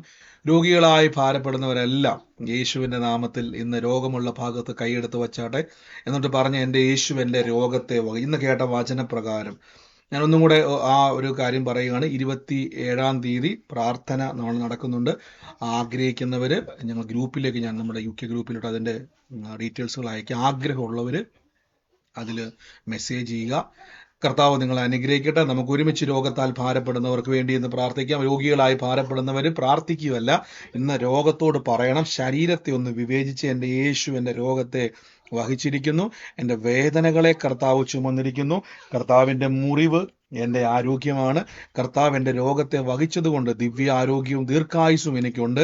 ഇപ്പോൾ തന്നെ ആ വേദന എൻ്റെ ശരീരത്തിൽ നിന്ന് മാറുന്നു. ആ രോഗം ഇപ്പോൾ തന്നെ യേശുവിൻ്റെ നാമത്തിൽ സൗഖ്യമാകുന്നു.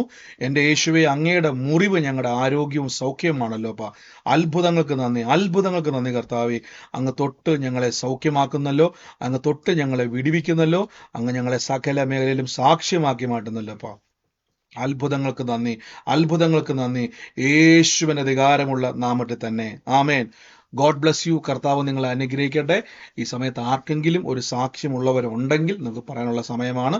ഉള്ളവരാരെങ്കിലും ഉണ്ടെങ്കിൽ, ആലോചന ഇടപെട്ടവരോ കർത്താവിന്റെ സാക്ഷ്യമുള്ളവരോ, നിങ്ങൾ മ്യൂട്ട് മാറ്റി പറയുവാൻ ഉള്ളവരാരെങ്കിലും ഉണ്ടെങ്കിൽ പറഞ്ഞാട്ടെ. ബ്രദറെ, പറഞ്ഞു. വീട്ടിലോട്ട് കേറുമ്പോ തന്നെ ഒരു കലണ്ടർ റൂമിൽ ഇട്ടിട്ടുണ്ടെന്ന് പറഞ്ഞില്ലേ, ബാങ്കിന്റെ. അത് എന്റെ വീടാണ് ബ്രദറെ. എന്റെ 2018 ലോൺ എടുത്തിട്ട് അത് പല പല പ്രാവശ്യവും വീണ് പോയി പുതുക്കി 7 ലക്ഷം ലോൺ എടുത്തതാണ്. ഇപ്പോഴും 5,05,000 രൂപ അത് ഇനിയും ഉണ്ട്, തീരുന്നില്ല. അത് ഓർത്ത് എന്നും ആകുലപ്പെട്ട് വേദനിക്കുന്നതാണ് ബ്രദറെ. ആ ലോൺ ഈ ഭവനത്തിൽ നിന്ന് വിട്ട് തീർന്നു കിട്ടുവാൻ വേണ്ടി പ്രാർത്ഥനയും വേണം. ഇത് ഈ ആലോചന എന്റേത് തന്നെയായിരുന്നു കർത്താവ് ബ്രദർ പറഞ്ഞ ആലോചന. ഏറ്റെടുത്ത ദിവസത്തെ കർത്താവ് അത് സാക്ഷിയാക്കി മാറ്റും കേട്ടോ. God bless U. എന്തോ ഹലോ, പറഞ്ഞു സിസ്റ്ററെ, പറഞ്ഞു കേൾക്കുന്നുണ്ടോ? കേൾക്കുന്നുണ്ട്, പറഞ്ഞു. പക്ഷെ ഞാൻ കണ്ണൂരിൽ നിന്നാണ്. ആ, ഞാൻ ഒരു ഡ്രൈവിംഗ് സ്കൂള് നടത്തുന്ന ഒരാളാണ്, 3 വർഷമായി. അപ്പൊ ഈ എന്റെ സ്കൂളൊക്കെ ഇപ്പൊ എന്തോന്നറിയില്ല, എല്ലാം കുറച്ച് ബാക്കോട്ടായി. എനിക്ക് വണ്ടി ഈ ഒക്കെ ഉണ്ട്, അതൊക്കെ റിന്യൂവൽ ചെയ്യാനോ ഒന്നും ചെയ്യാൻ പറ്റാതെ ഒരു സാമ്പത്തികമായ ഭയങ്കര പ്രതിസന്ധിയിലായി. ഞാൻ ഈ നിങ്ങളെ ഈ യൂട്യൂബിൽ പിന്നെ ഇത് ലൈവിലിപ്പം കാണലുണ്ട്. എനിക്ക് ഭയങ്കര ഇഷ്ടമാണ് നിങ്ങളെ ഇതൊക്കെ കേൾക്കാനുള്ള. നല്ല കേൾക്കുമ്പോൾ നമുക്കൊരു ഭയങ്കര ആഗ്രഹമുണ്ട്. അപ്പൊ എനിക്കിത് മുന്നോട്ട് പോകാൻ കഴിയും. ഞാൻ കുറേ പ്രാർത്ഥിക്കുന്നു. എന്റെ ലൈസൻസ് കട്ടായി പോകും ഈ വണ്ടി റിന്യൂവൽ ആയിട്ടില്ലെങ്കിൽ. അപ്പൊ അതിന് ഈ ഒരു 10-12 ദിവസമേ സമയമുള്ളൂ. അതിനുള്ള സാമ്പത്തികത്തിന് വേണ്ടി പല ആൾക്കാരെയും സമീപിച്ച് ആരും എനിക്ക് തരുന്നില്ല. എന്താണെന്നറിയില്ല, ഒരു ഭയങ്കര പ്രതിസന്ധിയിലാണല്ലോ. കർത്താവ് അത്ഭുതം ചെയ്യും, കർത്താവ് അത്ഭുതം ചെയ്യും ബ്രദറെ. നമ്മളിനെ കണ്ണൂർ വെച്ച് കാണുമ്പോൾ വലിയൊരു സാക്ഷ്യമായിട്ട് കർത്താവ് അത് മാറ്റും. ഇന്നു മുതൽ പറഞ്ഞോണം, ഞാൻ അത്ഭുതം കാണും, എൻ്റെ ജീവിതത്തിൽ കർത്താവ് അത്ഭുതങ്ങൾ ചെയ്യും തന്നെ പറഞ്ഞോണം. അത് വലിയൊരു സാക്ഷ്യമായിട്ട് തന്നെ കർത്താവ് മാറ്റും. ദൈവം അനുഗ്രഹിക്കട്ടെ. ഈ സമയത്ത് പ്രാർത്ഥനാ വിഷയമല്ല, പ്രാർത്ഥനാ വിഷയങ്ങൾ നിങ്ങൾക്ക് ഈ കാണുന്ന നമ്പറുകളിലേക്ക് നിങ്ങൾക്ക് സെൻഡ് ചെയ്യാം. ഈ സമയത്ത് സാക്ഷ്യമുള്ളവർ ഈ സമയത്ത് പറഞ്ഞാട്ടെ, അതിനുള്ള അവസരമാണ്. ഉള്ളവരാരെങ്കിലും ഉണ്ടെങ്കിൽ വേഗത്തിൽ പറഞ്ഞാട്ടെ. ബ്രദറെ, ഒരു കാര്യം പറഞ്ഞോട്ടെ, ഒരു ഇത് പറഞ്ഞോട്ടെ. ഇന്നലെ ഇടപെട്ടതാണ്. ഇന്നലെ എനിക്ക് സൂമിൽ കയറാൻ പറ്റിയില്ല. യൂട്യൂബിലാണ് ഇന്ന് പകല് കേട്ട പാവത്തിലെ ഒരു വ്യക്തിയെ മിക്കപ്പോഴും സ്വപ്നം കണ്ട് ഉറക്കം പോലും നഷ്ടപ്പെടുന്ന ഒരു അവസ്ഥയുള്ളൊരു വ്യക്തിയെ കർത്താവ് തൊട്ടിരിക്കുന്നെന്ന് പറഞ്ഞ് അത് ഞാൻ കേട്ടായിരുന്നു. അത് എന്നോടുള്ള ആലോചനയായിരുന്നു കർത്താവിന്റെ. അത് ഞാൻ ഏറ്റെടുക്കുന്നു ബ്രദറെ. ഞാൻ ഏറ്റെടുത്ത് പലപ്പോഴും സ്ഥിരമായിട്ട് അവരെ ഞാൻ ഇങ്ങനെ സ്വപ്നം കണ്ടുകൊണ്ടിരിക്കുന്നതാണ്. ആ വ്യക്തി മൂലം എനിക്ക് സ്വസ്ഥതയില്ല, സമാധാനം ഇല്ല. എന്റെ കുടുംബത്തിൽ പോലും അങ്ങനെ ഒരു അവസ്ഥയാണ്. എനിക്ക് ഒറ്റപ്പെട്ടൊരവസ്ഥയാണ്. ഇന്നലെ കർത്താവ് ഇടപെട്ട സിസ്റ്ററുടെ ഒരു സ്വപ്നമാണ് കർത്താവ് കാണിച്ചത്. സ്വപ്നത്തിൽ ഒരു വ്യക്തിയെ തുടർമാനമായിട്ട് കാണിക്കുകയും നമുക്ക് സ്വസ്ഥത തരാതെ, അത് സിസ്റ്ററുടെ സ്വപ്നമാണ് അതല്ലേ? കർത്താവ് എത്രയോ വലിയ വിശ്വസ്തൻ. കാരണം എന്ന് വെച്ചാൽ സഹോദരിക്ക് മാത്രം അറിയാവുന്ന സ്വപ്നം അല്ലേ? ആ സ്വപ്നത്തിൽ തുടർമാനമായിട്ട് കാണുന്ന ഒരു വ്യക്തി, ആ വ്യക്തിയുടെ വിഷയങ്ങൾ ഇന്നലെ കർത്താവ് വെളിപ്പെടുത്തിയതാണ്. അത് സഹോദര വിഷയമാണ്. സിസ്റ്റർ ഇത് ഏറ്റെടുത്തോണം. കർത്താവ് അത് സാക്ഷ്യമാക്കാൻ വേണ്ടി പോവാണ്. ഇനി ആ ഭാരവും വിഷയവും വരത്തില്ല. കൈവച്ച് സ്വന്തമായിട്ട് പറഞ്ഞോണം, യേശുവിന്റെ നാമത്തിൽ എന്റെ മനസ്സും ശരീരവും യേശുവിന്റെ നാമത്തിൽ ഒരു അനുഗ്രഹ സാക്ഷ്യമായിട്ട് ഞാൻ തീരുന്നുണ്ട് കേട്ടോ. God bless you sister, God bless U. എന്തോ ഹലോ ബ്രദർ, ബ്രദറെ പറഞ്ഞു പറയാനുണ്ട്. എന്റെ മകന് കുറെ നാളായി വിവാഹത്തിന് വേണ്ടിട്ട് നോക്കുന്നുണ്ടായിരുന്നു. ഇപ്പം ബ്രദർ പറഞ്ഞ ആ വാക്യം ഞാൻ പ്രാർത്ഥിക്കാറുണ്ടായിരുന്നു. ഇപ്പൊ 1 മാസം കൊണ്ട് പ്രാർത്ഥിച്ച് ഇപ്പൊ എൻ്റെ കുഞ്ഞിന് നല്ലൊരു പങ്കാളിയെ കണ്ടെത്തി. ഇനി വരുന്ന മെയ് മാസം 11-ാം തീയതി അവന്റെ നിശ്ചയമാണ്. ഇനിയും പ്രാർത്ഥനയില് കൊച്ചിനെ ഓർക്കണം എന്ന്. അതുമല്ല, തീർച്ചയായിട്ടും ഇന്നലെ കർത്താവിൻ എനിക്ക് സൂമിൽ കയറാൻ പറ്റില്ല. എൻ്റെ പേര് ശൈലജ എന്നാ. തീർച്ചയായിട്ടും സിസ്റ്റർ, കർത്താവ് അത് സാക്ഷ്യമാക്കി മാറ്റില്ല. മകൾ പ്രാർത്ഥിക്കുമായിരുന്ന വിഷയം കർത്താവ് കൊടുത്തതിന് നന്ദി, യേശുവിന്റെ നാമത്തിൽ തന്നെ. ആമേൻ. God bless you sister. കർത്താവ് ഒരു സാക്ഷ്യമുണ്ട് ബ്രദറെ. പറഞ്ഞു. സാക്ഷ്യത്തിന് താമസിച്ചതിന് ക്ഷമ ചോദിക്കുന്നു. കഴിഞ്ഞ ശനിയാഴ്ച പണിക്ക് പോയെടുക്കുന്ന കണ്ണിനൊരു കമ്പ് വെച്ചടിച്ച് കണ്ണ് രണ്ടും ചിമ്മിപ്പോയി. വെള്ളം ചാടിക്കൊണ്ടിരുന്നു. ഒരു നിവൃത്തിയില്ല കണ്ണ് തുറക്കുക. പക്ഷെ ആ സമയം തന്നെ കർത്താവ് യേശുവിന്റെ തിരുമുറിവിൽ എന്റെ കണ്ണിന് സൗഖ്യം. കേൾക്കുന്നില്ലല്ലോ, കട്ടായി പോയല്ലോ. ബാക്കി പണിയെടുക്കുവാനും ഈ സമയം വരെ കണ്ണിനൊരു വിഷമവും ഇല്ലാതെ കാത്തു സൂക്ഷിക്കും. ദൈവത്തിന് നന്ദി. ആമേൻ. കർത്താവ് സൗഖ്യമാക്കി കൃപയ്ക്കെന്ന് സൗരി പറഞ്ഞ പോലെ തന്നെ കണ്ണിനൊരു ബുദ്ധിമുട്ടുണ്ടായി, വെള്ളം വന്നുകൊണ്ടിരിക്കുന്നു, വേദനയായിരുന്നു. പക്ഷെ കൈവച്ച് അങ്ങോട്ട് പ്രാർത്ഥിച്ചു, യേശുവിന്റെ തിരുമുറിവിനാൽ സൗഖ്യം വരട്ടെ എന്ന് പറഞ്ഞു. ആ നിമിഷം മുതൽ ആ വേദന മാറി, ബുദ്ധിമുട്ട് മാറി. ഈ നിമിഷം വരെ ഒരു കുഴപ്പമില്ല. കർത്താവ് സൗഖ്യമാക്കിയതിന് നന്ദി, യേശുവിന്റെ നാമത്തിൽ തന്നെ. ആമേൻ. മറ്റാരെങ്കിലും ഉണ്ടോ? ഒരു സാക്ഷ്യമുണ്ട് പറയാനേ. പറഞ്ഞു. ഹലോ, കേൾക്കുന്നുണ്ട് സിസ്റ്റർ, പറഞ്ഞു. ഒരു കേൾക്കുന്നുണ്ട്, സാക്ഷ്യമുണ്ട് പറഞ്ഞു. പറയാനേ. ആ എന്റെ ഹസ്ബൻഡ് ഇങ്ങനെ കിടന്നുറങ്ങുമ്പോഴേ കൈ രണ്ടും ഇങ്ങനെ മേലോട്ട് പൊക്കി കൊണ്ടുവരായിരുന്നു. അങ്ങനെ മേലെ ഒരു താഴോട്ട് വരും. അങ്ങനെ വർഷങ്ങളായിട്ട് ഇതുണ്ടായിരുന്നു. അപ്പം ആ പ്രാർത്ഥന പറഞ്ഞ് പുള്ളിയെ തൊട്ട് പ്രാർത്ഥിച്ചു. ദൈവത്തിന്റെ കൃപയാല് അത് പൂർണ്ണമായി യാതൊരു കുഴപ്പവുമില്ല. അതുപോലെ തന്നെ ഞങ്ങളുടെ അടഞ്ഞു കിടന്നതായ ഒരു സ്ഥാപനത്തില് ജോലിക്കാരില്ലാതിരുന്നതിന് ഇപ്പൊ 2 മാസത്തോളമായി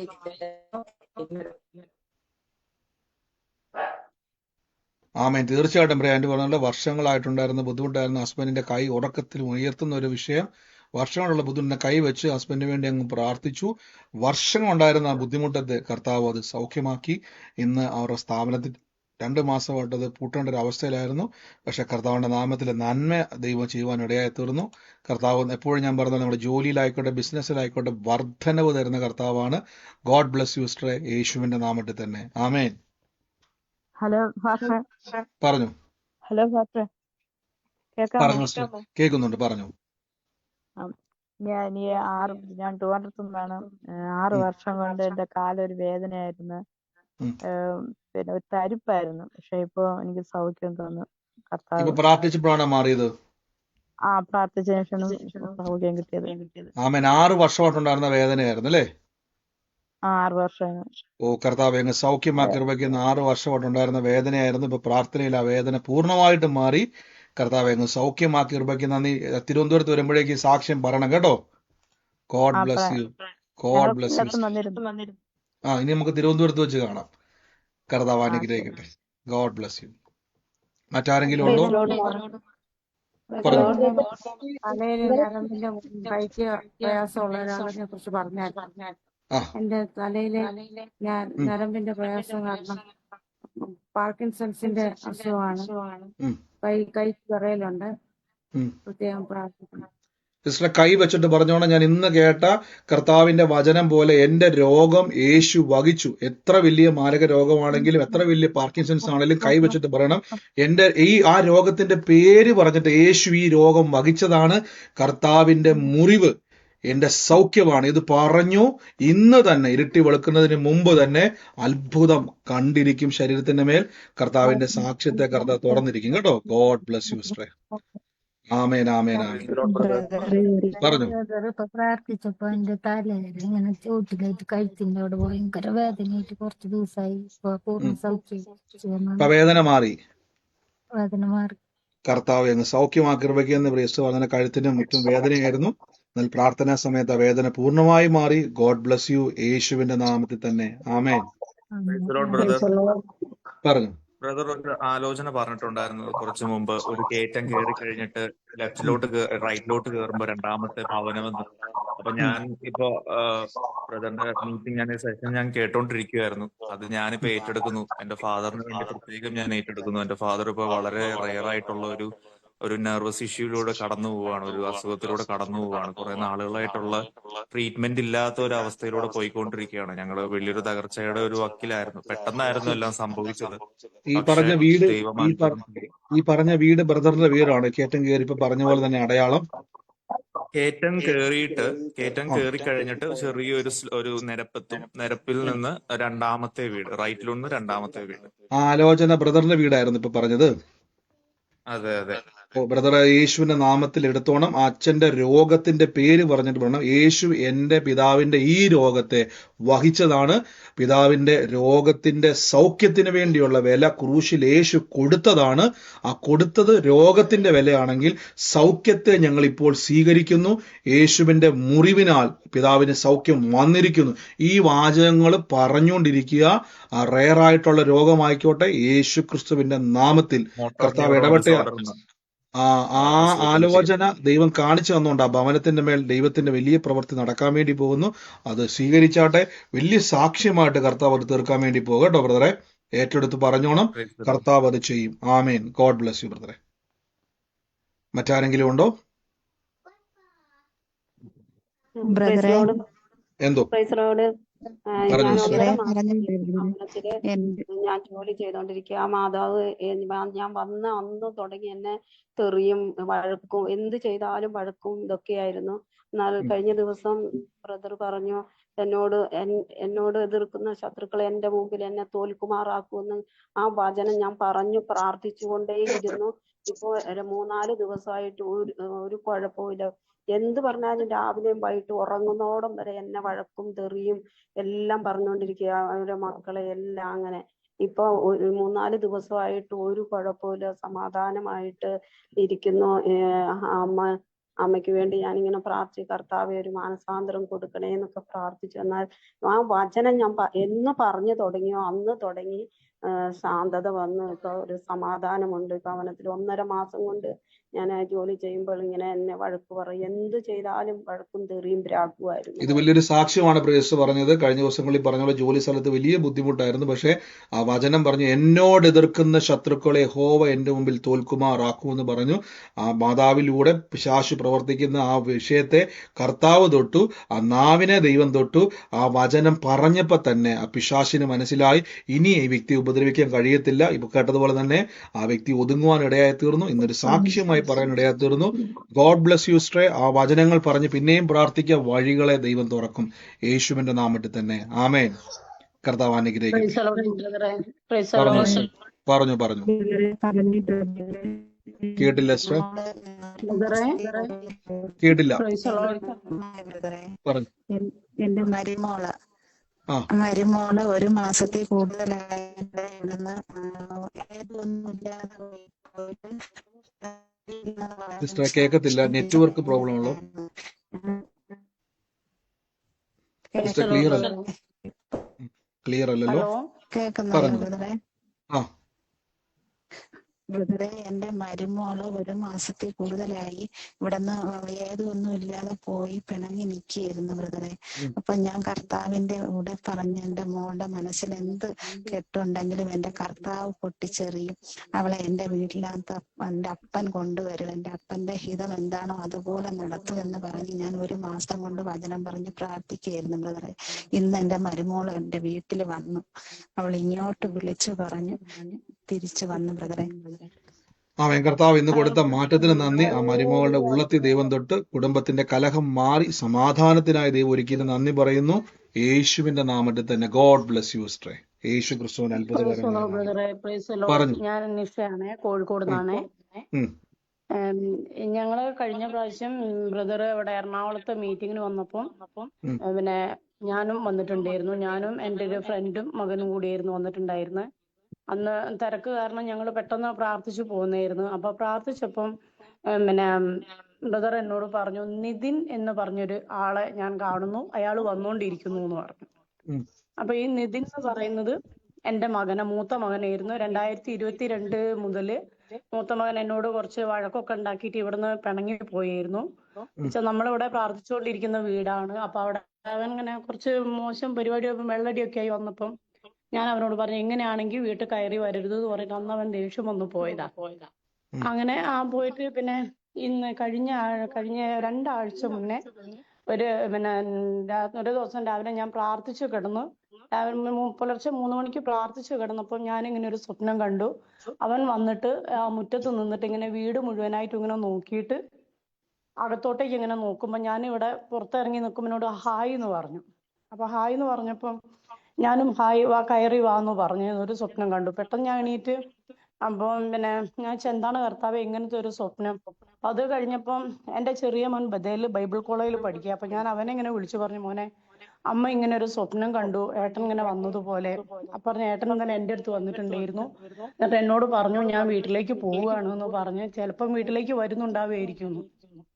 അത് കഴിഞ്ഞ് അന്ന് രാവിലെ തന്നെ ഒരു 8:30 മണിയായപ്പോൾ പുറത്തൊരു വണ്ടി വന്ന് നിൽക്കുന്ന ശബ്ദം കേട്ട് ഞാൻ പുറത്തേക്ക് നോക്കുമ്പോൾ കർത്താവ് എനിക്ക് കാണിച്ചു തന്നതുപോലെ അതേ ഡ്രസ്സ് ഇട്ടിട്ട് അതേ വണ്ടിയിൽ അവൻ അവിടെ മുറ്റത്ത് നിന്നിട്ട് വീട്ടിലേക്ക് ഇങ്ങനെ നോക്കുന്നു. അപ്പൊ ഞാൻ ഇങ്ങനെ പറഞ്ഞു കയറി വാ മോനെ എന്ന് പറഞ്ഞപ്പോ അവൻ ഇങ്ങനെ വീട്ടിലേക്ക് കയറി വന്നു.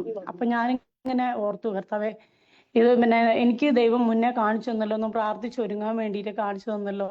പക്ഷെ പെട്ടെന്ന് എനിക്കിങ്ങനെ ഓർമ്മ അവിടുന്ന് എറണാകുളത്തെ മീറ്റിംഗ് ബ്രദർ പറഞ്ഞിട്ടുണ്ടായിരുന്നു, നിതിൻ എന്ന് പറഞ്ഞൊരു ആള് കടന്നു വരുന്നുണ്ട് വീട്ടിലേക്ക്, എന്റെ തലയിൽ കൈവച്ചു പറഞ്ഞായിരുന്നു. അന്ന് ഞാനത് ഏറ്റെടുത്ത് പ്രാർത്ഥിച്ചു. അതേപോലെ ദൈവമായിട്ട് എന്റെ മൂത്ത മകനാണ് അവനെ ഒരു കാര്യം സിസ്റ്ററെ, നിതിൻ നിങ്ങളുടെ അടുക്കിലേക്ക് വരുമെന്ന് പറഞ്ഞ സമയത്ത് നിതിൻ അങ്ങനെ ഒരു മോനുള്ള കാര്യം സിസ്റ്റർ എന്നോട് പറഞ്ഞിട്ടുണ്ടായിരുന്നോ? ഇല്ല പറഞ്ഞിട്ടില്ല. ഇത് വലിയൊരു അത്ഭുതമാണ് സിസ്റ്റർ പറഞ്ഞത്. കാര്യം എറണാകുളം പ്രാർത്ഥനയ്ക്ക് സിസ്റ്റർ വരുന്ന സമയത്ത് സിസ്റ്ററുടെ തലയെ കൈവച്ച സമയത്ത് പെട്ടെന്ന് കർത്താവിന്റെ ആ പരിശുദ്ധാത്മ പറഞ്ഞു നിതിൻ മടങ്ങി വരുന്നു. അപ്പോൾ സിസ്റ്റർ എന്നോട് പറഞ്ഞിട്ടില്ല നിതിൻ എന്ന് പറഞ്ഞ് മോൻ എനിക്കുണ്ടെന്ന് പറഞ്ഞിട്ടുമില്ല. അത് മാത്രമല്ല വീട്ടിൽ നിന്ന് മാറി നിൽക്കുന്ന ഒരു അവസ്ഥയായിരുന്നു. പക്ഷേ കർത്താവ് പറഞ്ഞു അവൻ മടങ്ങി വരുന്നു എന്ന് പറഞ്ഞു. ഇന്ന് പ്രിയ സിസ്റ്റർ പറഞ്ഞ പോലെ തന്നെ അതേ വസ്ത്രമിട്ട് സിസ്റ്റർ കണ്ട പോലെ തന്നെ അതേ വസ്ത്രമിട്ട് അതേ ആള് വീട്ടിലോട്ട് കയറി വന്നു. അപ്പൊ കർത്താവ് നമ്മുടെ മക്കളുടെ പേരറിയുന്നു, നമ്മുടെ വിഷയങ്ങൾ അറിയുന്നു, അവരെവിടെയാണോ അവരെ കുടുക്കിയിട്ടിരിക്കുന്ന പിശാചിന്റെ തന്ത്രങ്ങളെ അറിയുന്നു. അതിനെയൊക്കെയും കർത്താവ് നീക്കി ഇന്ന് ആ മകൻ മടങ്ങി വന്നവൻ വലിയൊരു സാക്ഷ്യമാകാൻ വേണ്ടി പോവാ കേട്ടോ. കുടുംബത്തിൽ അവനൊരു അനുഗ്രഹമാകാൻ വേണ്ടി പോവാണ്. അവൻ ദേശത്തൊരു സാക്ഷ്യമാകാൻ വേണ്ടി പോവാണ്. അന്ന് ഞങ്ങൾ ആ മീറ്റിങ്ങിന് വന്നപ്പം എന്റെ ചർച്ചിലുള്ള ഒരു സിസ്റ്ററും മകനും ഉണ്ടായിരുന്നു.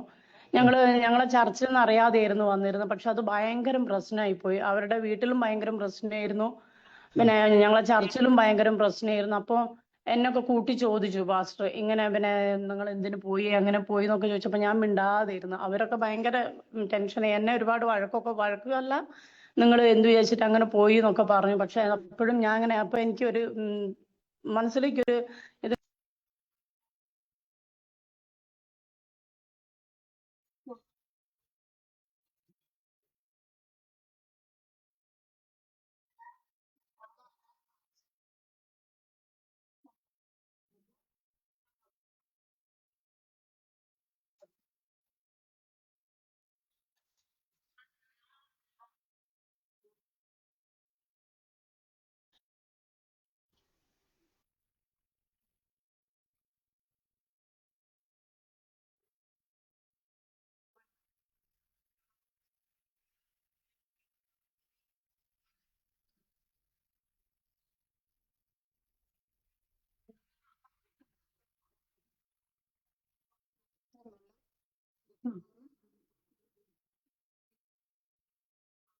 തീർച്ചയായിട്ടും പ്രിയ കർത്താവ് എന്ന് വെടിവെച്ച് ഉറപ്പിക്കുക. നമ്മൾ മനുഷ്യന്റെ വാക്ക് നോക്കണ്ട, പക്ഷെ സ്വർഗത്തിലെ ദൈവം നമുക്ക് വേണ്ടി ഒരുക്കിയതിന് നന്ദി പറയുന്നു. യേശുവിന്റെ അധികാരമുള്ള നാമത്തിൽ തന്നെ ഗോഡ് ബ്ലസ് യു സിസ്റ്ററെ.